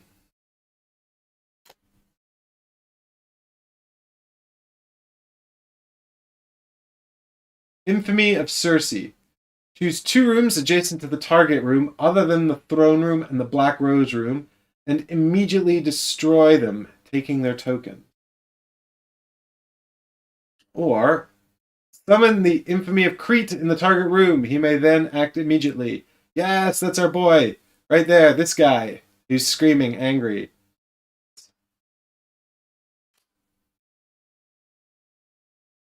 Indra says, wait, 5 damage to all models in play. Not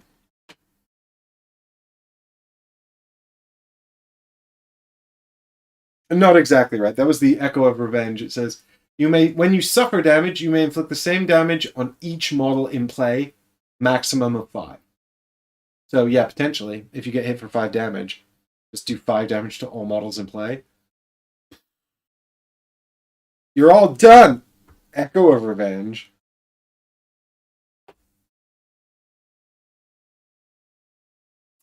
The Intertwined Fate. Each mage in the target room discards their quick spell, gain 2 roses for each affected mage. Look at the top 4 quests from the previous Moon Phase deck. Choose one and complete it, gaining its reward. And 2 roses. Gaining its treasure reward. Cool. But, yeah, I mean, so far, give me Infamy of Crete, or give me Echo of Revenge. Good God. Lightning Sharp. Lightning Storm. Inflict 3 wounds on each model in play. Infected mages may not move during their next turn. Inflict 3 wounds on each model in play. Affected mages may not activate rooms during their next turn. Okay, that's a bit of crowd control with the Lightning Storm there.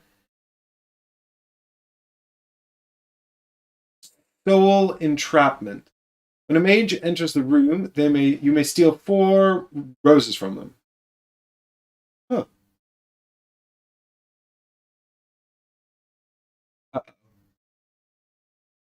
No, wait, it's a trap card, that's why. When a model enters the room, you may inflict 6 wounds on them. If the target is a mage and is defeated, gain 6 roses. Nobody else gains any roses.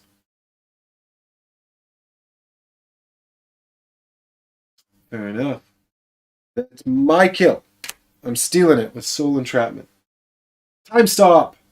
Yes. Gain 2 spells cast 2 spells from your hand.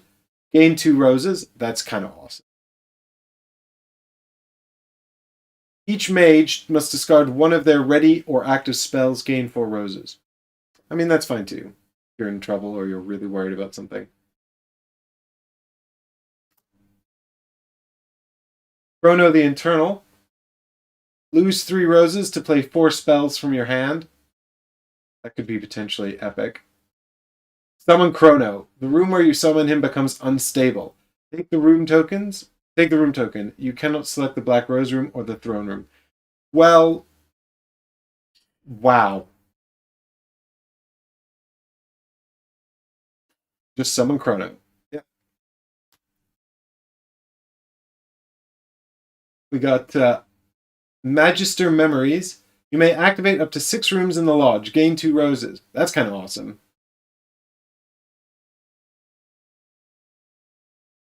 What? Take 2 forgotten spells? What? Do I still need to discard the cards, or do I just get them? I mean, come on, that's got to be the best forgotten spell. Get 2 other forgotten spells. Wow. Really draw 2 forgotten spells. Oh my god. If you don't have to pay the price discarding the cards, that would be potentially just amazing.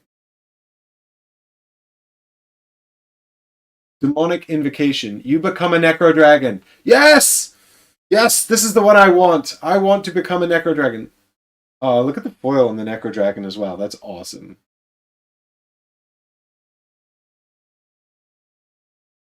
Until the end of the turn, instead of placing instability, you may gain the same amount of roses. to 6. I mean, come on, though. Or become the Necro Dragon.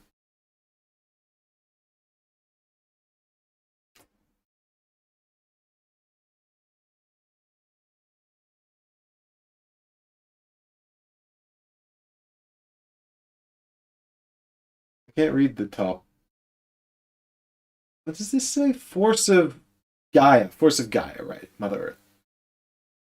One of your invocations gains +1 movement and +1 and... Wait, what's that? +6 melee. One of your invocations gains +1 movement and 6 melee damage and can activate immediately if they die at the end of the action. Place 2 instability in the room where it dies. Or, one of your invocations gains 5 wounds to its max life. As long as the invocation is alive, you ignore the effects of opponents' damage spells. Quick spells. Is that quick spells? No, that's damaging spells, isn't it? Wow. Wowie. Away from Keyboard says, "Hi, I hope you're feeling good and having fun." Yes, I am, actually. I'm having a great time going through all these magical spells. I'm getting excited about playing them at some point in the future. I hope that you are also feeling good and having fun. Thanks for checking in on the stream. Okay, we've got Wrath of God. Remove all evocations in play, including yours, and send all mages to their cells, including yourself. Gain 1 rose for each evocation removed. Wow, that's just like a hard reset. That's like, I don't like what's happening here. Beep boop, Wrath of God. Reset, start over. Remove all evocations from the target mage and summon them all under your control. Wow, also very cool.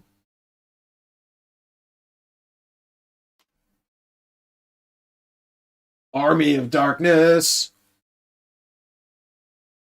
Summon 3 Landsknecht in 3 different rooms. They can act immediately. So I believe those are the weakest skeletons, I think. Or lose 1 rose to summon 2 Bone Knights, which are the stronger skeletons. One of them can act immediately.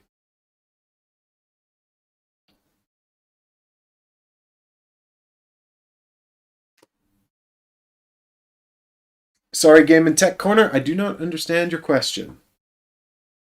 But let me know and a bit more information and I will get back to you. Okay, we've got Swords to Plowshares.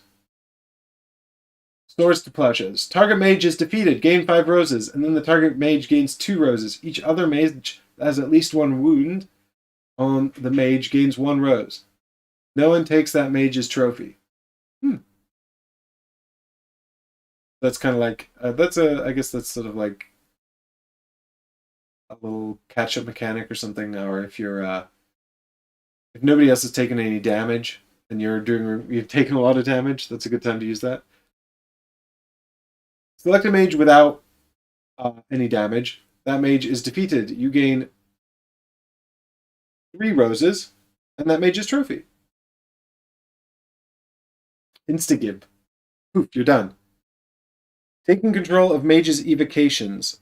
You're asking if... Okay, so Game and Tech Corner is asking if the Wrath of God that summons evocations under your control, could that take control of, say, the Infamy of Crete? I'm not sure. But I guess so. If he counts as an evocation, it certainly seems that way. Astral Convergence. All other mages in play discard a card from their hand, or from the ones that they've played. You may add these cards to your hand. Gain 2 roses. Stealing cards from other people.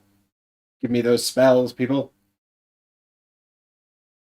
Move up to 6 in the lodge as you wish between rooms, then place 2 instability in a room of your choice. Oh no, move up to 6 instability in the lodge as you wish between the rooms, and then place 2 in the room of your choice. Okay, so that's kind of like, I don't want these rooms to be destroyed. I want to destroy this other room instead.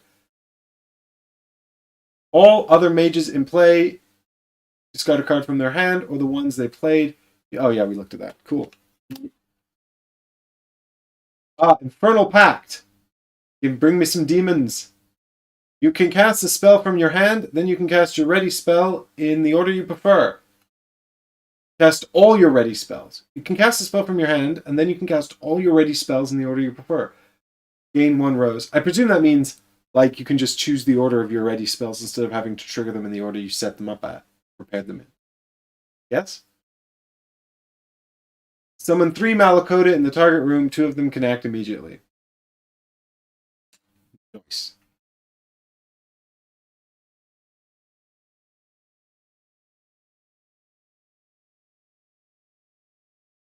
And the Rose Guardian.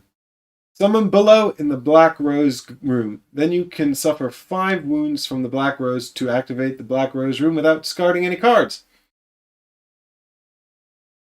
That's tempting. Power. More power! Summon below in the Black Rose room. Then shift all other mages into the Black Rose room. And below hits everyone. Wow, what a bully. Where did below go? Here he is. Ah, I'm gonna hit everyone. Cool. Well, that's the Black Rose room cards covered. What are we gonna do next, team? Is there any School of Magic in particular that you're keen to see?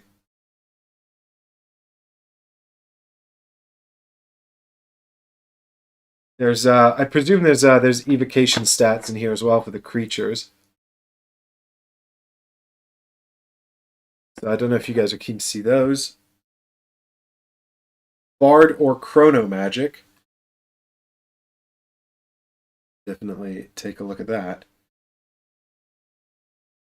Just refreshing my.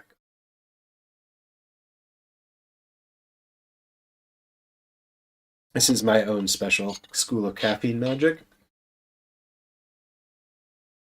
Forgotten spells are so much fun. Yeah, this game, I really like this game. I mean, you know, it's definitely like sort of fun and sort of exciting nonsense. You know, it's not like I think if you're too hung up on like sort of optimizing or being super competitive, then it's probably not a right choice for that moment. But you know, I just enjoy having a beer and running around the school and just blowing each other up and everything. It's just really fun.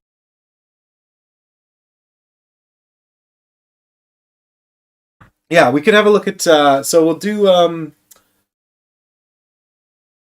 Barter. Indra wants to see Barter Chrono. Peter wants to see the personal spells. That would be cool to look at. We should definitely have a look at those. Salvatore says Blood, School of Blood, and Bard. Okay, well, let's do those then. If I can find them. I've got an awful lot of cards here to find out what's going on here. I was just gonna have a quick look for the oh, the cards are in all many languages. Okay, that's fine. What have we got? How can I? We've got are these more? Oh, these are these are more legendary spells, but they're not foil. Why would I have the foil copies and the regular copy? This is just in case I don't want to play with the foil ones. Why would I not want to play the foil ones?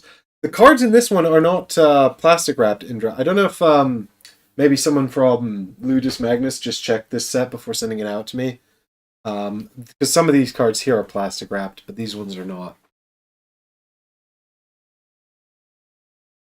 Okay, well, we got some destruction cards in here, so these are clearly some reprints in here, you know.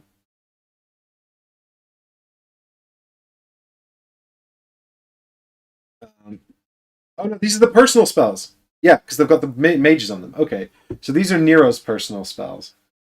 Get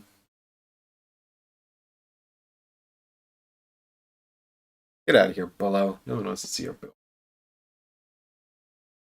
Okay, so Nero's got Ring of Fire, inflict 2 wounds on each model in each adjacent room.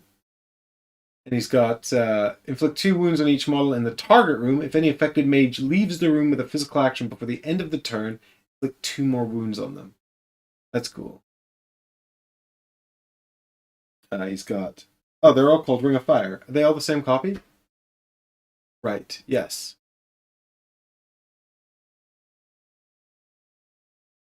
So we've got 3 copies of the same spell for each mage then.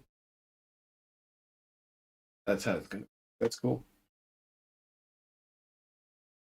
That's Nero's personal spell. Yep, we've got Jafar's personal spell here. Did they? They didn't have these in the. Did they have these in the core set? God, it's been so long. I played so many games. Here's Reading the Stars, Jafar's personal spell. Look at the top 2 quests of the 3rd Moon Phase deck. You lose 1 rose. You may lose a rose to draw one of these cards. And look at the top 4 cards of the event deck, then place them back on top of the deck in any order of your choice, gain a rose. Very cool. Yeah, they do have personal spells in the core, so it's just the asymmetrical powers on the player cards that are new. Yes, I do remember setting that up. Take the decks from the default decks from here, then put in the personal spell of your. So here's Rebecca. So I guess you guys have seen these ones. Well, you won't have seen Jafar's, right? Because he wasn't in the core set, was he? I can't remember who came in the core set. It was Nero, Rebecca, Tessa, and anyway, Rebecca's.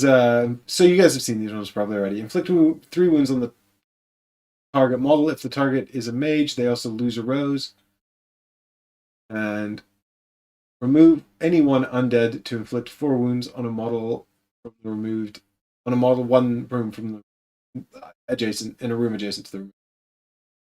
Yeah, so she sort of like destroys her own minions potentially, or it's cool. Jafar was in the core set. Okay. So then we're getting through the what we really want to do is find the ones for the new characters. I don't know if you're interested in seeing the reprinted ones, but I'm doing them now. So here's Tessa's. You may move 1 and punch. Then you may move 1 and punch a different target. You get to move two in physical attacks. Wrath of Nature says inflict 1 wound on each model in the target room, then place 1 instability in the target room. If you're in the room, place an additional instability. She's either blown up the room that she's in, or she's running around punching people. That's cool. So let me have a look through here. I've got some schools of magic here. Wow, there's a lot of spells here, guys. Enormous number of spells. There's elemental school. It's cool. I like the sort of like lava top and like the wind bottom. Very cool.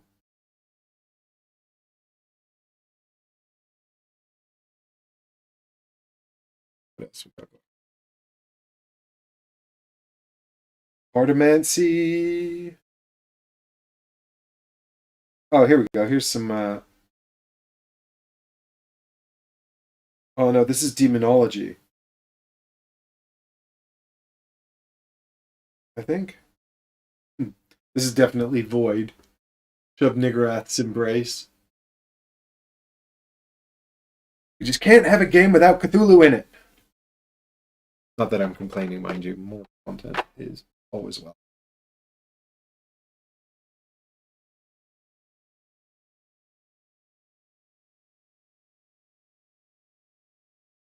Got Necromancy, I guess that's the reprint. Divination. We've got I can't remember which one the school is. Clearly, what is becoming evident here is that we need to play more games.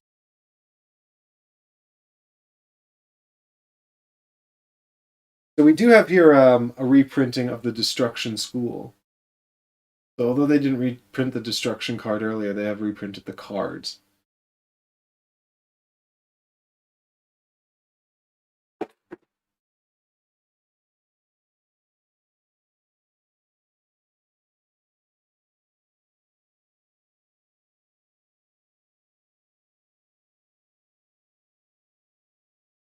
Here's the Cartomancy School.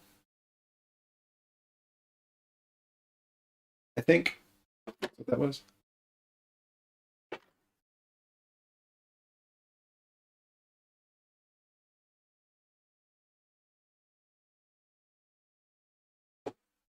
There we go. There's the Chronomancer. That's cool. So many more schools of magic. This is bonkers. Making a big mess of all my cards here, too. Uh-oh. No, don't fall over. Whatever you do.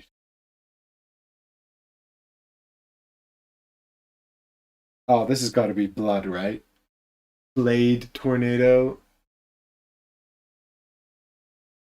Flaming Blade. Oh, no, maybe this is Artificer, actually. No, what was the one that... Enchantment? I just thought the artwork kind of looked like Bloody Sword, but actually... Oh, Scarlet Flower. No, this is definitely... Cool, well, we'll go through that in a bit more detail in a minute. I'm just looking for the other personal spells.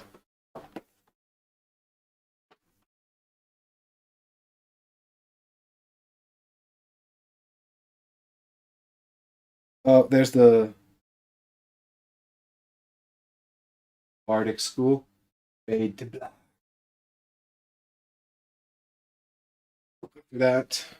Got Cersei's.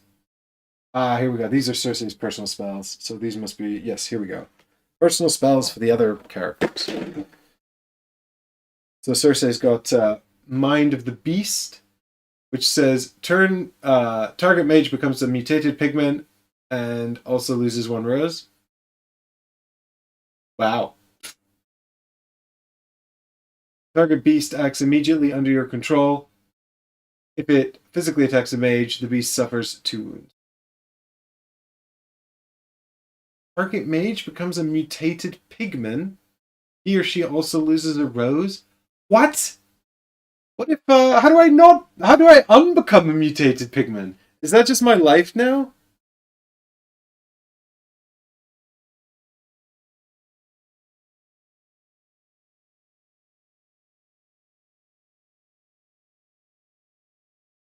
Okay, here's Corvax. He's got, Poly Explosion. Move the target 1 space, inflict 2 wounds to him or her, and 1 wound to all models in adjacent rooms. We've also got inflict 1 wound to the target mage, move the target up to 2 spaces. Every time he or she enters a room with another mage, inflict 1 wound to both of them. Wow. Bit of psychic manipulation there.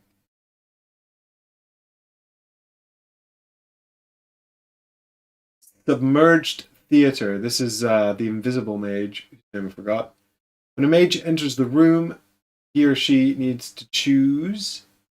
Suffer 1 wound when you play. Suffer 1 wound and you play the last spell in play. Suffer 4 wounds. Or. Oh, it's a trap card on both sides. When a mage enters the room, you may immediately move 1 and cast your next spell.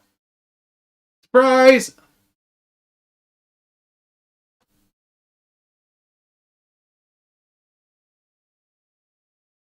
Ducas has got Allegro, move up to 2, and you can move 1 instability from your starting room into the room where you stop.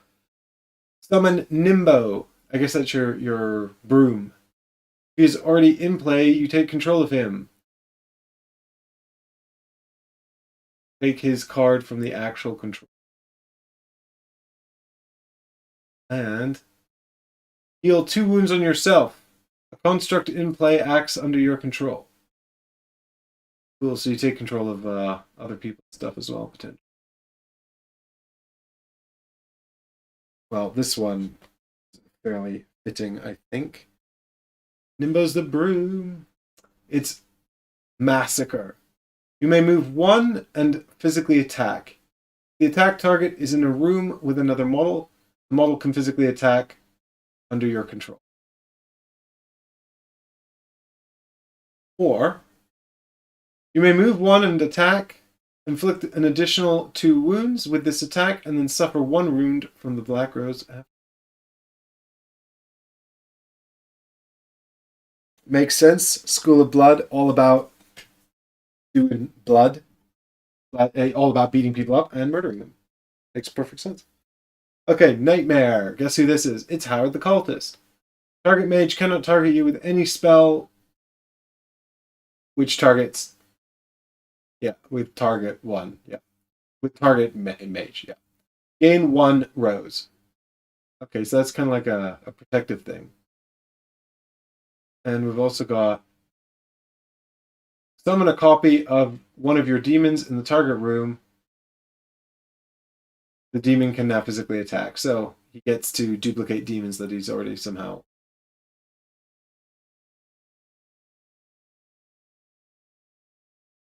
Hey, Indra, no worries. Thanks for joining me. Where's the card summoning the Hashimer? I assume, Salvatore, that that's in the Blood Magic. We'll have to have a look and see, but we'll be coming to the Blood Magic deck in a minute. Although I can't, I got it, we got a... Oh, wow, look at this. Okay, we got, old Jukas's cards here. From Past to Void. Look at the first 4 4 events of the previous moon. Exchange one of these events with one of yours. Or is that quests?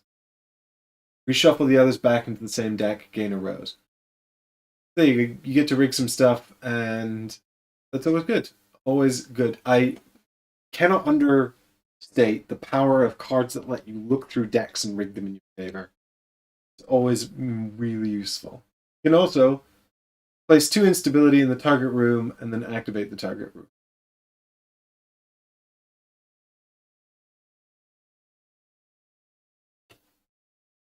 Aha! Skulltor! Pay 1 rose to play a quick spell from your hand. Or, pay 1 rose, the target undead acts under your control. You may activate the room where the target undead finishes its action. Yeah, well, it makes sense that Skulltor would have an affinity with undead, doesn't it? Seems reasonable to me. Aha! And now it's our friend the Chronomancer, whose powers the Horologium, which makes sense. It's how we keep track of time. Yeah, that's right, Game and Tech Corner. I remember you get stuck with that. He's just saying that old Jukas's power to change quest cards is particularly powerful because you can get stuck with one that's really hard to do. So it's sort of really useful. Good point.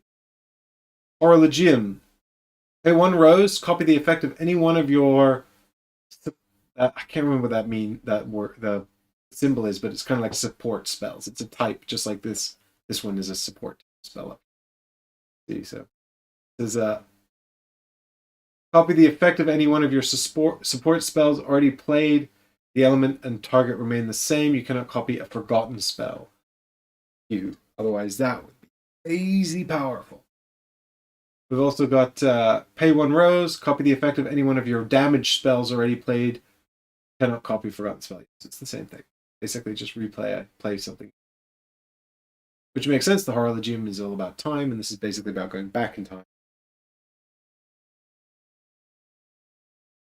Okay, I'm now about to completely mispronounce the name of the elemental character's abilities. Quetzalcoatl's Curse. Look at the first 4 cards of a magic school. From those cards, you may take 2 with the element wind and or water and or wind. Reshuffle the others. And then the other side is the same, but it's fire. And this card's just going to help you get more elemental spells. Something in particular you're looking for in the elemental deck, which is, again, always good. Don't underestimate the power to build good spell combos and find the spells that you need. This is Tengu, the demonologist, and this spell is called Enchain. Presumably, we're enchaining demons to servitude. So we've got to inflict 1 wound to the target model until the end of the turn. Every time the target moves, you may do a move as well. That's cool.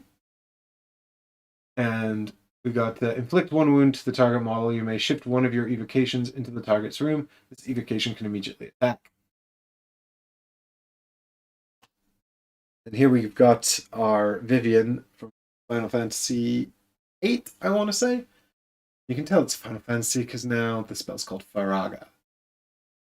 So it's inflict 1 wound to all models in the target room. Or was it Final Fantasy IX? It was 8 or 9. I can't remember. Inflict... Was that 3 wounds? Wow. Inflict 3 wounds to all models in the target room. Inflict 2 wounds to all models in an adjacent room.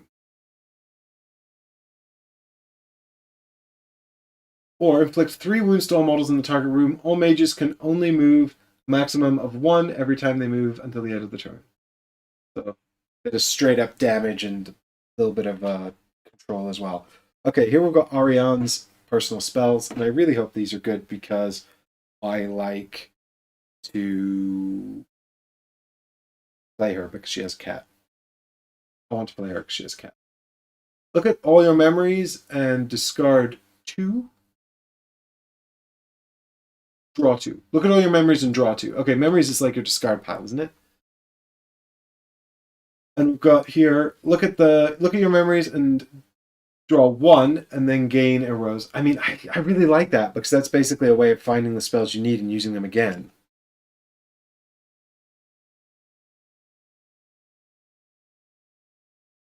And here we've got our bard, the heavy metal Viking. Although he kind of looks a bit more like a sort of a Saxon warrior too. So here we've got Viking threat. If the target is defeated within the end of this turn, you gain 2 roses. If the target is defeated by the end of this turn, you gain 1 of their trophies. Fair enough.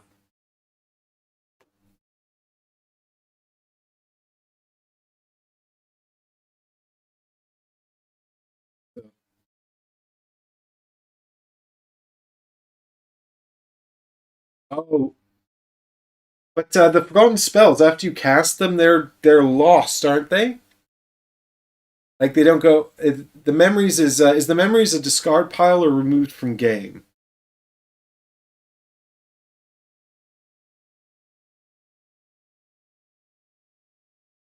We've got Baba Yaga here. Power the Hermit.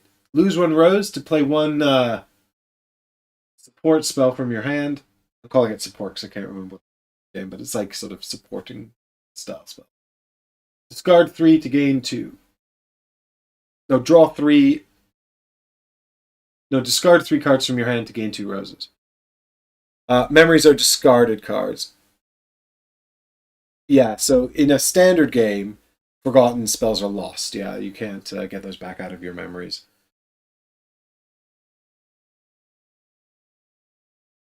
Which is probably for the best because, like, they're super duper powerful and they're really hard to acquire. Here we've got little Bella. So she's got Scylla's Blessing. Summon Rosario de Scylla in the target room. It can act immediately. So that's the little cheeky friendo we looked at earlier that I guarantee is more trouble. And target evocation acts immediately under your control. Instead of a physical attack, the evocation heals as many wounds as the physical value of the evocation to a model in range 0. So you can activate an evocation to heal someone. Probably going to activate Scylla, Rosario de Scylla to heal you, but you know that's versatile. Okay, we've got Bronte with Helena's Anvil. Summon an equipment evocation of your choice under your control from any school in play. I'll just take over that Necro Dragon over there. Yeah. Remove target equipment, summon that equipment under your control. So basically, if you're playing against Bronte, don't do any equipment evocations because it's just going to take them away from you. Okay, I think that's it. The rest of these look like more schools of magic here. Yep, we're back into the schools of magic.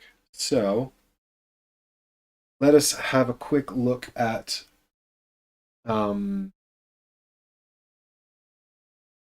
We can have a look at the blood magic, because Salvatore, I know you've been very keen to see that, so we'll do the blood magic first, I think. I'm trying to remember how many unique spells there are in each one. I mean, these are, I think, yeah, it's going to repeat, so...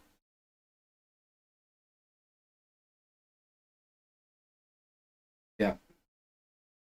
So if we get through to Flaming Blade, Flaming Blade, Flaming Blade, yep, so if we look at these ones, we will...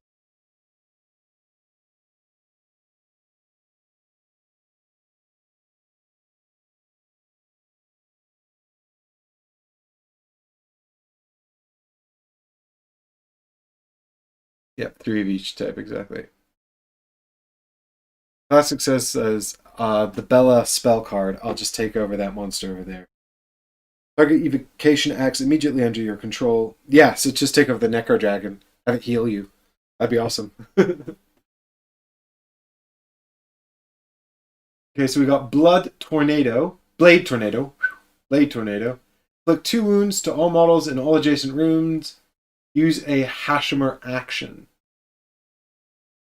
I don't know what that means, use a Hashimer action. Does that mean activate Hashimer? We've also got summon the Hashimer action. Devastating attack, then you may move 1. So it seems like this is allowing you to... So I guess if Hashimer's in the game, then there's a certain number of actions that come with it.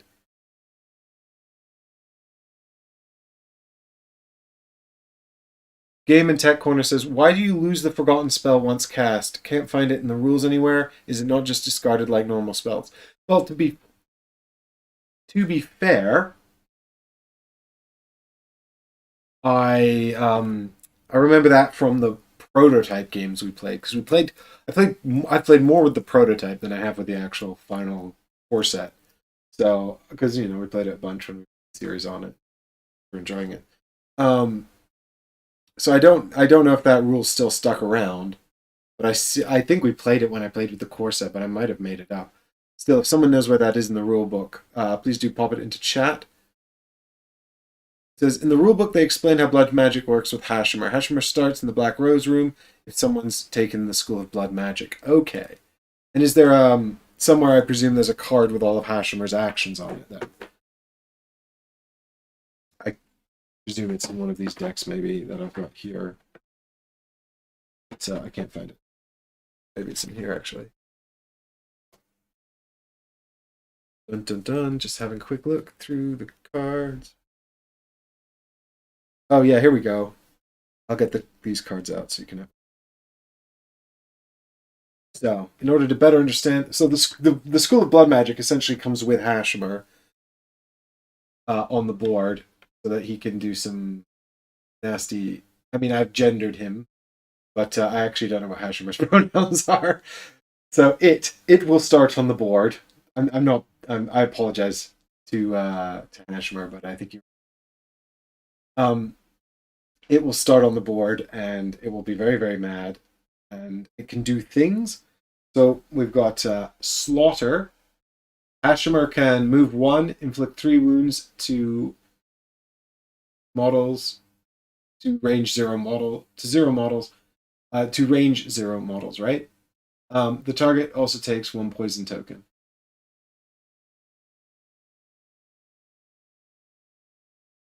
Rinaldi says the Forgotten Spell rule is in the game. Forgotten spells are only used once and then removed from the game. And Game and Tech Corner says, oops, playing that wrong. That's a very familiar feeling, when you're like, oh, I've been doing that wrong the whole time. Whoopsie. Yeah, I remember that the Forgotten spells were one-shots, and that's why they're so powerful. We've got Death Knell, a Hashimer action here. Hashimer can move 1, then inflict 1 wound to a range to 1 target model. Is this right? You can or range 0. I can't remember what that symbol means. Sorry, guys, but I don't understand how this works if that's 0 models.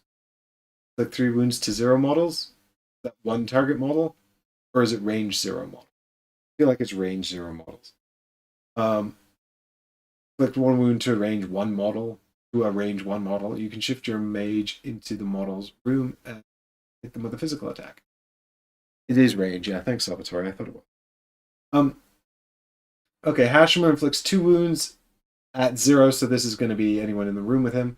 Then Hashimer inflicts 2 wounds to a model. The range 1 model.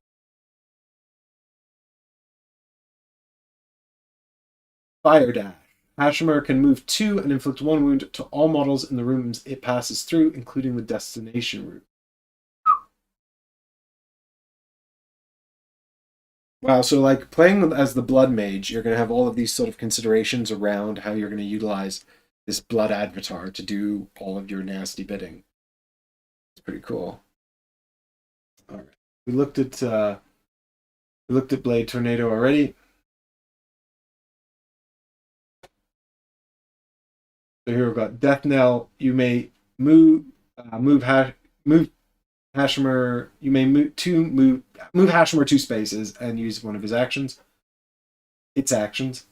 Summon the Hashimer action Death Knell, and then you may move 1.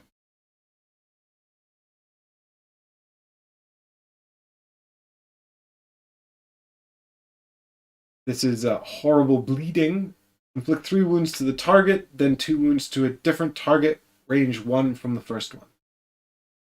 And also summon the Hashimer action Slaughter, and then you may move 1.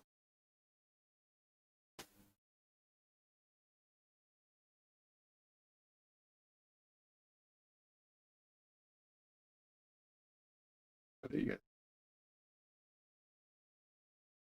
Put those out. Be a reminder.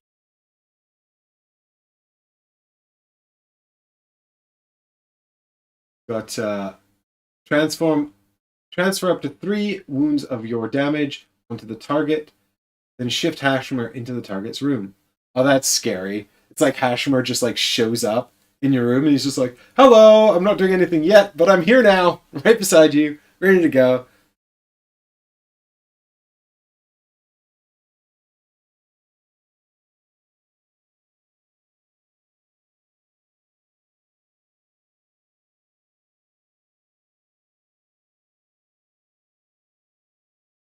So Rinaldi's just explaining that there's alternate rules in the Sator Box as well, which is the box we're unboxing here, that allow you to use the Forgotten Spells more frequently and like start with 1, which is insane. Salvatore says blood is definitely my school of magic. Summon Hashimer action, charge, and then move 1. That's easy target.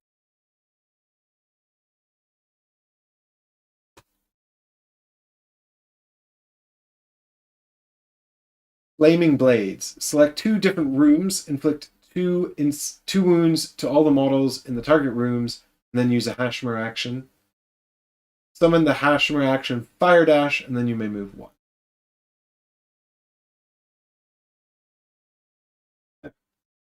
1. Drain Blood. Oh dear. The target mage. Defeat the target mage if he has at least 6 wounds. If it has at least 6 wounds. Revoke the defeat. Resolve the defeat normally. If Hashimer is in the room, or in a room at range 1, then you may gain an additional wound. So if Hashimer's in a room adjacent to or in the target room, you gain an additional rose.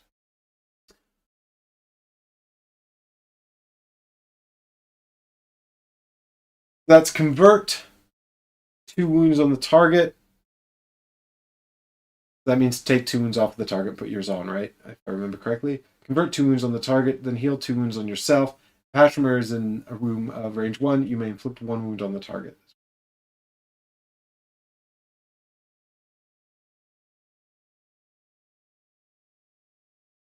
Boiling Poison. You may move 1 and do a physical attack. If Hashimer is in an adjacent room, choose and inflict 2 damage more or use a Hashimer action.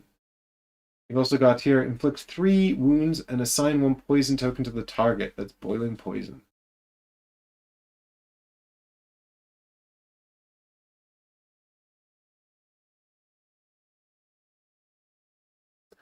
Rinaldi says, imagine Inferno, Chrono, and Necro Dragon all get involved in the same game.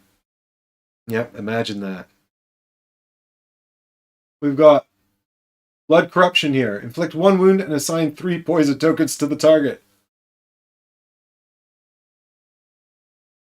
Inflict 1 wound and convert 1 wound for each poison token the target has. So you want to make them bloody and then those points. Assassin's Omen. Shift into a room with a mage that has at least 1 poison token. You may then physically attack. Or, till the end of the turn, every time you attack a mage with at least 1 poison token, you gain a rose. So we're gonna poison him and then profit. Yeah, the School of Blood's like step 1, poison target, step 2, profit.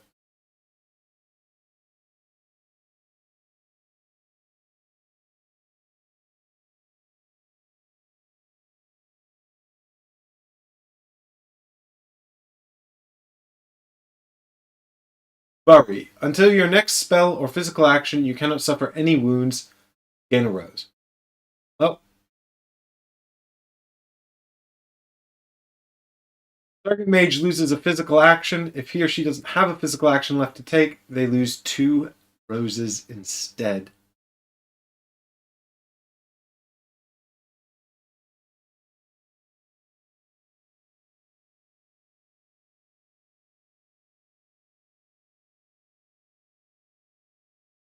Sadistic Lamentation. Ignore the next wounds. Convert 1 wound and assign 1 poison track token to the target that attempted to inflict the wounds on you. Next wounds you suffer, whoever attacks you suffers 1 wound for each poison token he or she has. Assign 2 poison tokens if the target has none. Wow, this is really all about like messing up your poisoning. Corrupt. And finally, we've got Scarlet Flower. This is a trap card. The next defeated mage inflicts 2 wounds and assigns 1 poison token to all models in an adjacent room. Next defeated mage, each poison token he or she counts as a wound from you to defeat. Okay, so you can use your poison tokens to essentially gain extra points when the mage is defeated. Cool. And that is School of Blood. Very cool. I like that Hashimer starts on the board and just runs around making people's lives misery. Oh, yeah. Game and Tech Corner says this game is all about messing up your opponent. Friends. Yes, this game is all about sort of messing people up. You know, it's like, I mean, you know, it is. Despite being a much more complex game than Wiz War, it's got that same kind of feel, that Wiz War or Robo Wars kind of feel. I don't know why I'm comparing it to that. I think it's because they both have programming, but also everyone's kind of out for themselves. But you're also just sort of going for the best target. And the thing is, as well, because it's quite tricky to sort of pull certain things off, you can't worry too much about being choosy about your targets and things like that, so it's really just kind of like, why did you hit me? Well, you were there, I love it. It's a lot of fun, this is just sort of it's a seriously deep game for something that really just kind of boils down to sort of like wizards playground fights, it's kind of like picking fights with one another. Yeah, the more wizards, the fun. I think so too. I've never played this with less than 3, so I might explore that now that I've got a bunch of new content I'd really like to try out. But realistically, I'm only going to get to play the solo mode or 2-player in 2020. We'll have to have a look and see about that. Yeah. Right. Where did I put Druidic? Not Druidic. Bardic magic. Let's check out some Bardic magic.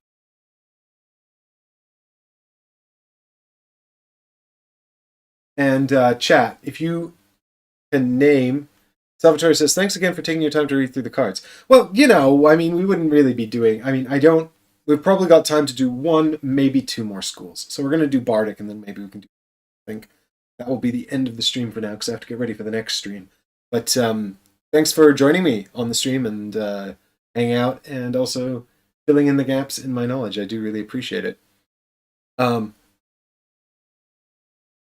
Ronaldo says, are you guys backing the Hyperion expansion live right now? Yes, you're talking about the extra content for this game that's available as part of Novateus Renaissance. It's part of the Novateus Renaissance campaign. There are 2 new mages, the Druid and Boogeyman, plus 2 forgotten spells, Chimera and Jack-o'-lantern, which are unlocked stretch goals. So if you are interested in more Black Rose Wars content, then do check that out. And if you want to know more about Novateus Renaissance, I made 2 videos about it. In-depth setup and rules video, so you can really understand how the game functions. And I also did a... so you can see. Hager says, going stream mad this weekend. Yeah, well, we got to get these in. You know, it's gonna be we got a lot of content to get out. Now, I would be remiss if we didn't do something for Halloween. I love Halloween. Here we go. Bardic Magic. Fade to black. When a mage is defeated, you and that mage can draw 1 card from your own grimoires. You also gain 1 rose. Or, choose 1. Summon a Landsknecht or up to 2 Landsknechts in any room that can act immediately under your control. So I guess you'd always choose 2 unless you were trying to keep an evocation slot free or you didn't have one maybe.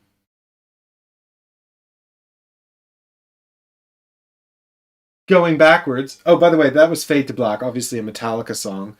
You guys can name all the bands for the rest of the songs, then you get cool bonus points on the internet. So this is choose 1 of the completed first moon quests of the target mage. You and that mage gain the roses as if just completing it again. All of these are quite friendly. They're like everybody gets a benefit. Choose 1 of your completed first moon quests, gain the roses as if completing it again, and then discard the quest. Going backward.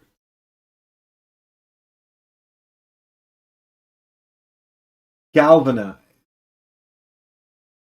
After a mage inflicts wounds, increase her wounds by 1, then convert on the mage's target. Then convert 2 on the mage's target. Gain 1 rose. Target mage moves and punches under your control. He or she inflicts another wound. That's Galvanize.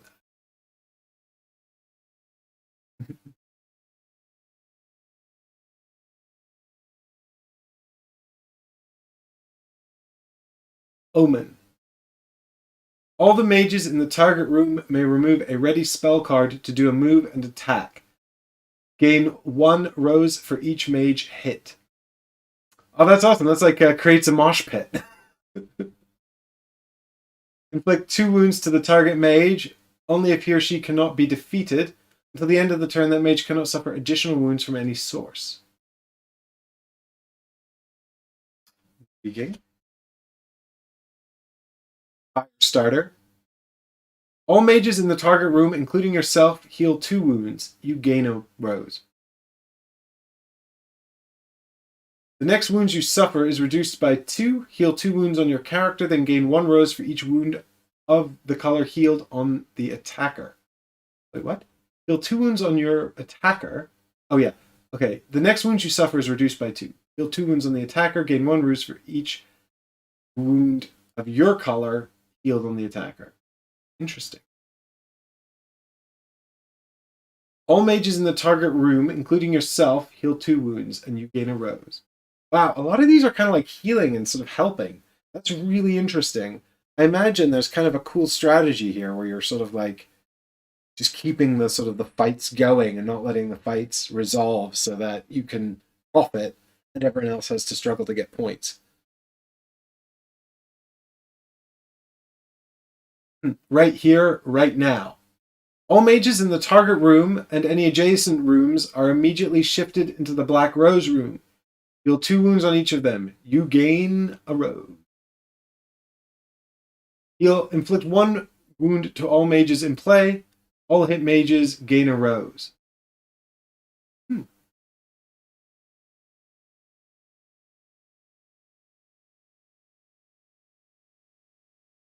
Panderator. Panderalore. Yeah, Panderator. I actually don't know this song.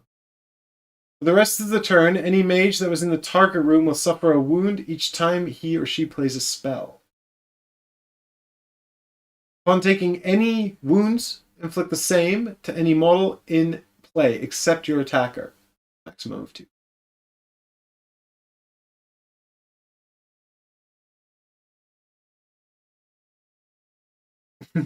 Yeah, Game Tech Corner. I don't think they'll have that particular Prodigy song as a card in the game.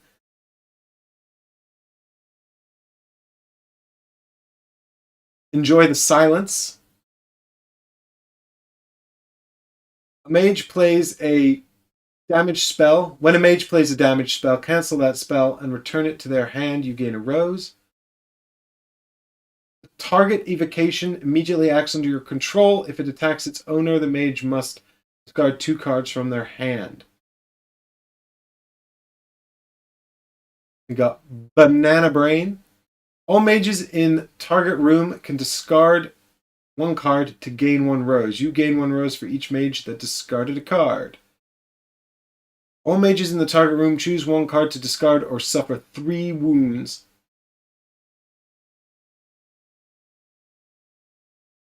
The Riddle. All mages in the target room can cast 1 spell of your choice, except the quick spell in order of play. Gain a rose. Look at the target mage's unresolved standard spells other than the quick spell. You may swap 1 of these cards with 1 from your hand. Wow, that's kind of fun. Bit anarchic, bit chaotic.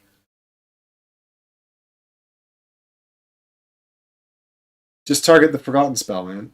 Steal their forgotten spells. There's Porcelain.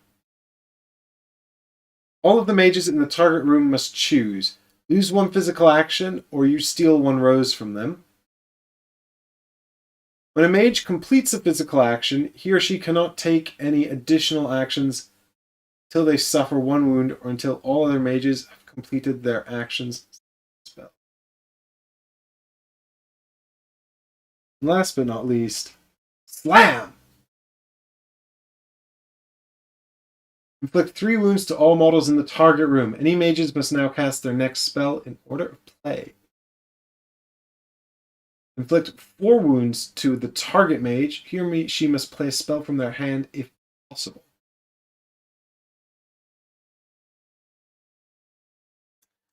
Game Tech Corner, that's interesting. You said Moby for Porcelain, which is possibly correct. I was actually thinking it was from the Red Hot Chili Peppers, because they also had a song called Porcelain on Californication.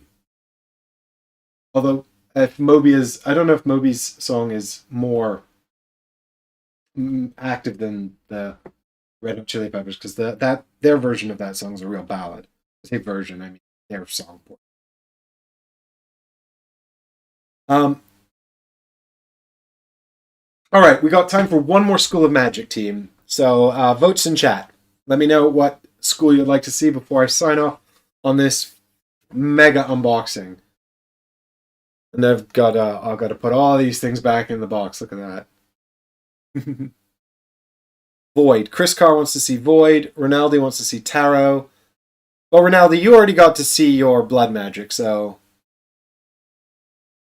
as much as I'd like to do them all, maybe we can do Void then. I mean, I don't want to spoil everything for you guys either. Oh, Ronaldo, that Blood was... No, that was Salvatore that chose Blood. Okay. Fair enough. Let's see if we can get through both then. We'll do Void first, and then I'll see if I can get to Tarot. I can find these. I've got so many spell cards. So much power!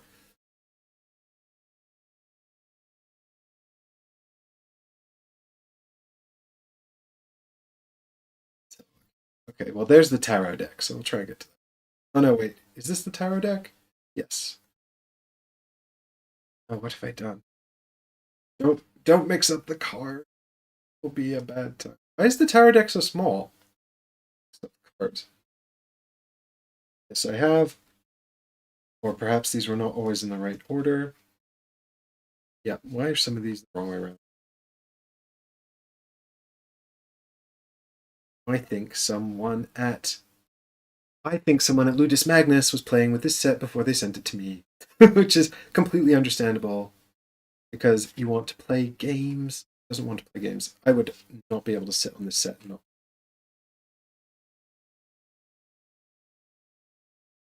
Okay, there's the tarot deck. Now, where's a void? Dun dun dun dun dun dun dun dun. Special powers. There's void. Okay, here we go. We want to go around to Shub-Niggurath's.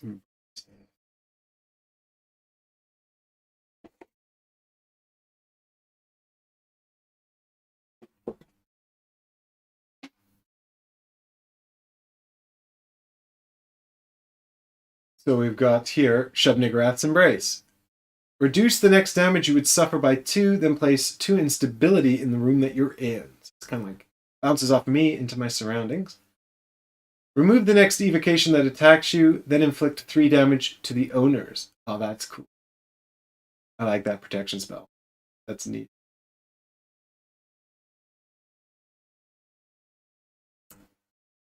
Azathoth Chasm.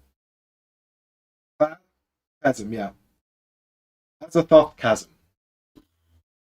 Inflict 2 wounds to all models in the room and place 2 instability into it. You may move up to 2 instability from an adjacent room into the target room. I like how all of these are dealing with instability. It's kind of really cool. Because, you know, I like the idea of just like rooms sort of being destroyed and sort of unstable as well. It's really, really cool. You know, like the destruction of the world around you, right? Just seems very void.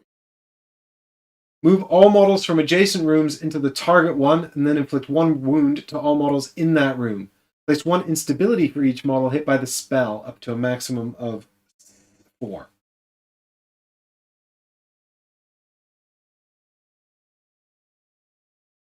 You know, suck all of the things. That's like a sort of a void, like a black hole, right? Suck everything into the same space, and then deal damage to it and create more instability. So.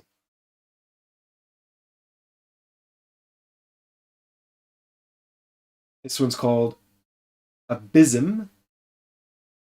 When a mage is defeated, select an adjacent room. Inflict 2 wounds to all models and place 2 instability in that room. That's a trap card. Got another trap down here as well. It says, when a mage is defeated, place 2 instability into the mage's room, then count the wounds of the defeated mage. Your instability from that room counts as extra wounds that you have inflicted. Okay, so this is a bit like the Blood Magic's counting poison tokens as wounds when you're determining points, but this is counting instability instead. So clearly this is a school that's very much focused on instability and destroying things, which is completely appropriate and totally awesome.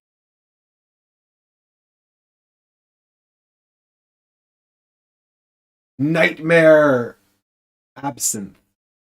Until your next spell or physical action, you cannot be the target of any spell. Gain a rose. Until the end of the turn, every time the target mage casts a spell, you may place 1 instability into the room where he or she is. You know, the other thing about like games with lots of cards like this, and I gotta give them props for this, because like, especially when you have cards where you sort of reveal them, and then, you know, basically what I'm getting at is, especially in very competitive games like this where you're kind of just going head to head with other players, the card text is super duper important, because if it's sort of difficult to parse, or like it's just never fun to reveal a card and be like, haha, I got you, or I've done a thing, or I block your attack, you know, and having misunderstood the way it works and going, actually, no, that's not what it does. And then the player rereads it and goes, oh, dang it. And like, in the worst examples, games have terrible card text, and that keeps happening all the time. And in other games, the card text is really, really parsable, and it almost never happens. And I think getting the latter part right is super important to just the enjoyment of these kinds of games. And I think that Black Rose Wars really actually does a good job of making the card, given sort of how many cards there are. It does a really good job, I think, of making these really parsable, and it's funny because I've actually played another Ludus Magnus Studios game, which was not as good. So I'm really, really pleased that they've nailed it in this one, because this is if not my favorite one of theirs, then definitely just thinking about it. Still haven't played Signed Temple, so check that out. In any case, there's not all that many, so you can probably discern the other. Eldritch Tentacle. It's a direct damage. Inflict 3 wounds to all models in the target room, and then activate that room. It's like you're reaching out with your gross tentacle into the room, like, for benefits, I activate the room and also slap you. Move 1 of your invocations into the target room, inflict 1 wound to all models in the room, including your evocation, and then your evocation can smack someone. Game in Tech Corner says, when is absinthe not a nightmare? When it's prepared properly in the Czech or French manner using water and sugar. When you drink it straight, it's always a nightmare. Rite of Haster. Choose 2 rooms in the lodge. You may either place 1 instability or convert 1 instability in both rooms. One of your demons can act immediately. At the end of its movement, place 1 instability.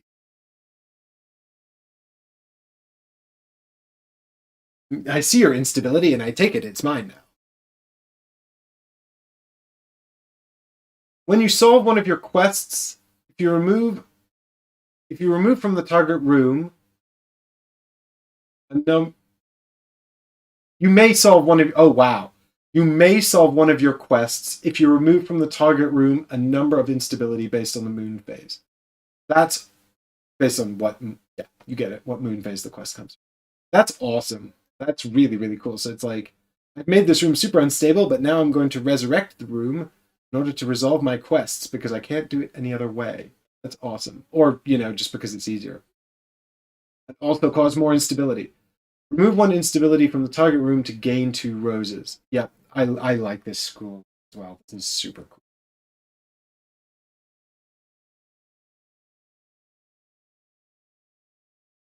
Consume the Void. Remove a demon and gain a rose. Yeah, it's like, I see your nasty demon, and I'm like, nope, bye, give me points. Summon a Dagon in the target room. You may remove 1 instability from that room to make it act immediately. Yep, I can see the combos. I like the combos. Legacy of the Void. Until the end of the turn, any room with a demon is considered adjacent to you. Gain a rose.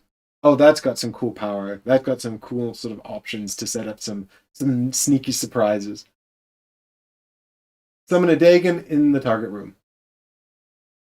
The Dagons are our little dog boys, but I put them away. They were in trade 1, I think. Echo of the Void. Remove your demon.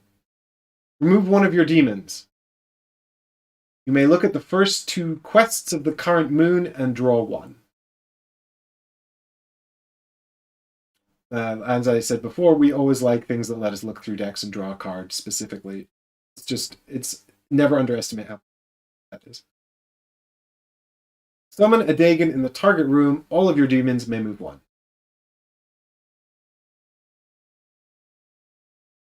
Controlled Madness. Remove 1 instability of your color from the target room to cast a spell from your hand. Yep, love it. Pay 1 rose to cast 1 of the first 3 cards from your memories. High price, roses are super valuable. Obviously, that's how we win the game. Casting one spell from memories is pretty cool. Like, you can repeat a spell. Yeah, that's cool. And next up we've got... I can't read this. Oniric Step. Until the end of the turn, every time you move, you may shift rooms, ignoring traps, with the target of the room. What? Shift any rooms, ignoring traps with the room target. Can someone explain this card to me? I don't understand. Does this mean we can move through any rooms? Or does it mean that we can move the rooms around the board?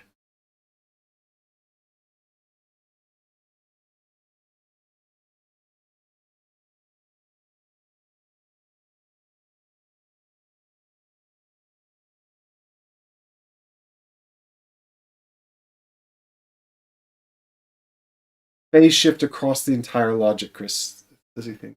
Yeah, so across the entire lodge. Yeah, so I think what this does is it lets you move around anywhere in the lodge and ignore spells that are triggered by moving through, which would make sense because you're kind of shifting, right? Also, it'd be a pain in the ass. Room tiles. I think that's what that does. And if that is how that works, that's awesome. That's really, really cool. Just like sort of move through the rooms and just kind of teleport around. I love that. Until the end of the turn, you cannot be the target of physical attacks and cannot physical attack, gain a rose. Yeah, okay, so this basically makes you like sort of ethereal, right? And lets you teleport around. Cool spell. That's it.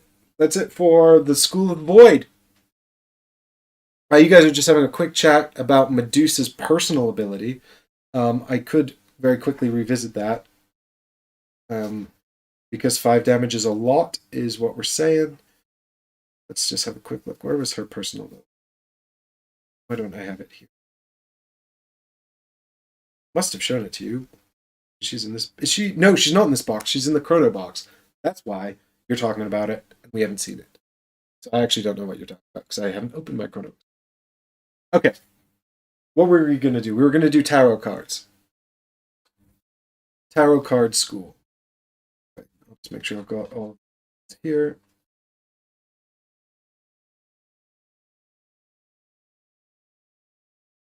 How many spells is it per school? I think these ones got shuffled up a bit. It's having a hard time finding.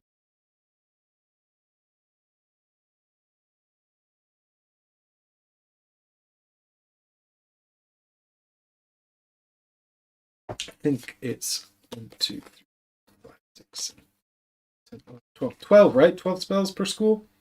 I think I got them all.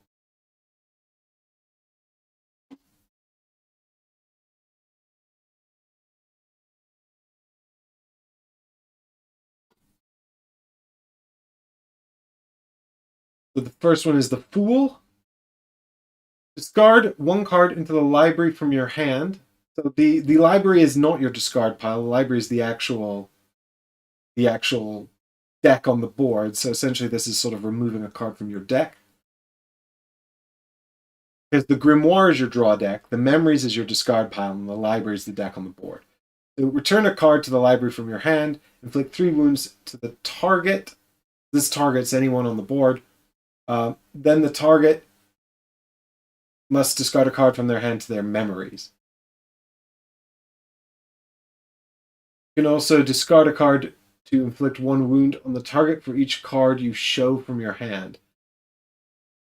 Okay. So a lot of discarding cards here. Wonder if this is going to have some cards that let you draw as well. That would be good. Okay, discard 3 cards, inflict 5 damage to the target model. Well, you guys were literally just saying in chat 5 damage is a lot, so that's pretty serious. That's strength. Draw 1 card from your... No, put a card on top. Yeah. This... What is that? Yeah, well. Draw a card from your Grimoire, so draw a card from your deck, to inflict a wound on the target model for each support card you show from your hand. Very cool. So this school seems to be all about having lots of cards in hand and sort of being able to discard them and reveal them and things like that. Which I guess makes sense because they're kind of tarot cards, right, that you're revealing.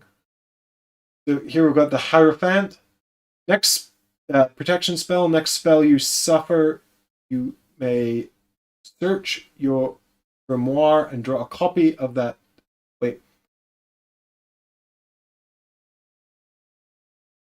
Okay, so the next time you suffer, the next spell you suffer, you may gain a copy of it from the library, basically, and a rose. The next damage you suffer, draw 1 card for each damage suffered, up to a maximum of 4. You may then discard a card for each wound you want to avoid. It's another protection spell. Okay, very interesting. So if you take like 3 damage, you draw 3 cards, and then you could discard up to 3 cards to prevent all of that damage. I really like that, actually, because it's kind of just super versatile, and it could really help you manage your hand. It can really help. I think, don't underestimate that. That's actually really strong. Because, you draw the cards and then discard them, so you could draw them into your hand and then ditch other cards that weren't as good and things like that.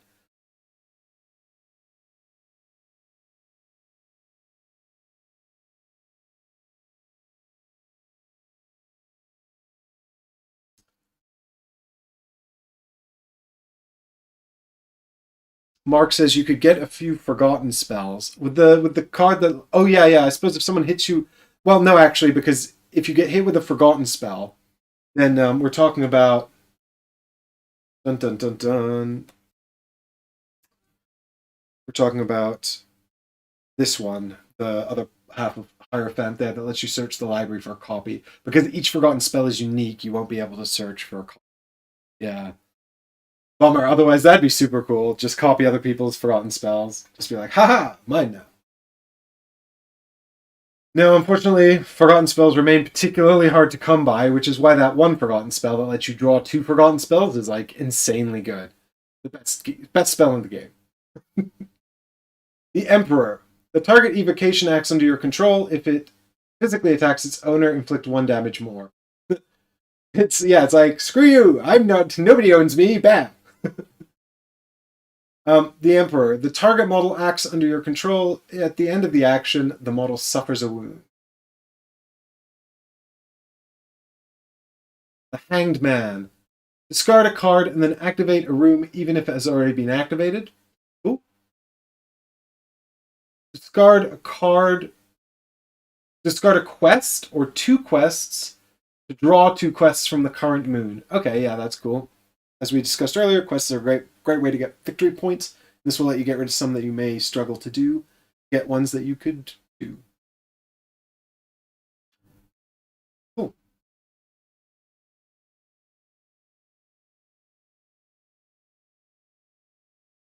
Yeah. When a mage is defeated, if any of your wounds are present on the defeated mage, immediately gain 1 rose and draw 1 card from your grimoire. When a mage is defeated, you may discard a card to remove the last wound suffered by that mage. Gain 2 roses. So presumably this is a sort of a prevention of death. You get points, they're still alive, everyone's confused, and nobody expected.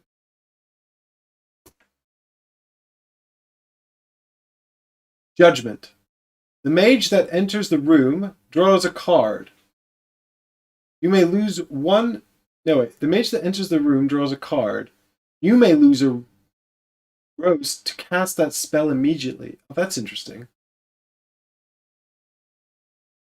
Got another trap on the bottom here as well. Judgment. Look at the first card from the grimoire of the mage that entered the room. You may lose a rose to cast that spell immediately. Okay, so it's kind of the same thing, except... Oh, yeah, no. The mage that enters the room discards a card. So you discard a card, an enemy discards a card, and then you can lose a rose to cast it. Or you look at the top card of another mage's grimoire, and then you can cast that, and that just depends on what room type. Interesting. We've got the World. Look at the first 3 quests of the current moon. You may draw one and reshuffle the others into the deck. You and the black rose gain a rose. Okay.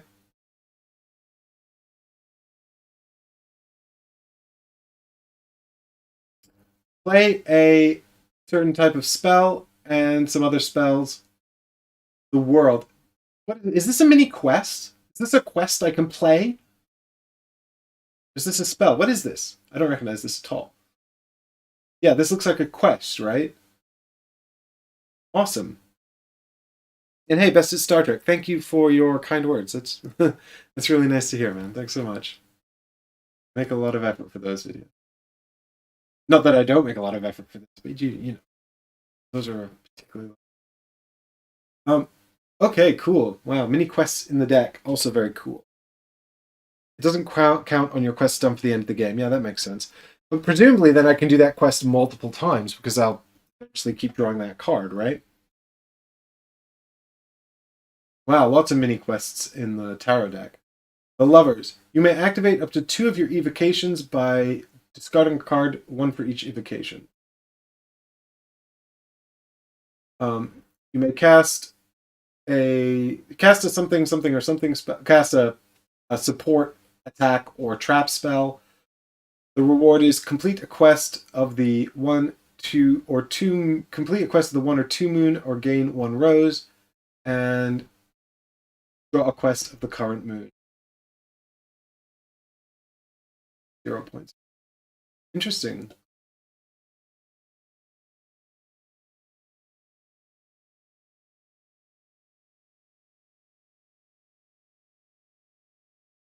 We've got the Tower. Summon the Minotaur! Yes! The Minotaur! He's back. I was beginning to wonder where he would come from. Summon the Minotaur. If you summon in a room with another mage, it can physically attack. Very cool. And another mini quest. All the mini quests. Inflict 4 wounds on the same mage during the action phase. Place this card back into your hand.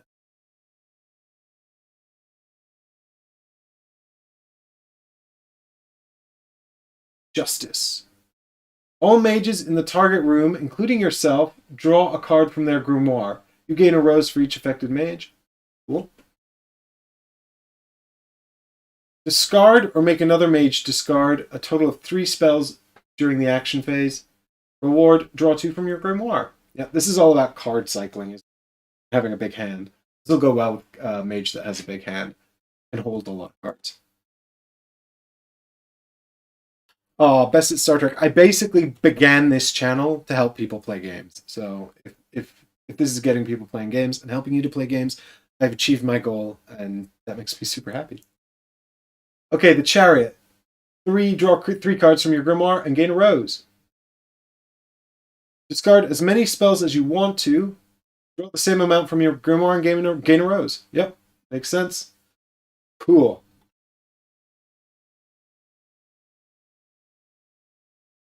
So there we go. I've made a huge mess.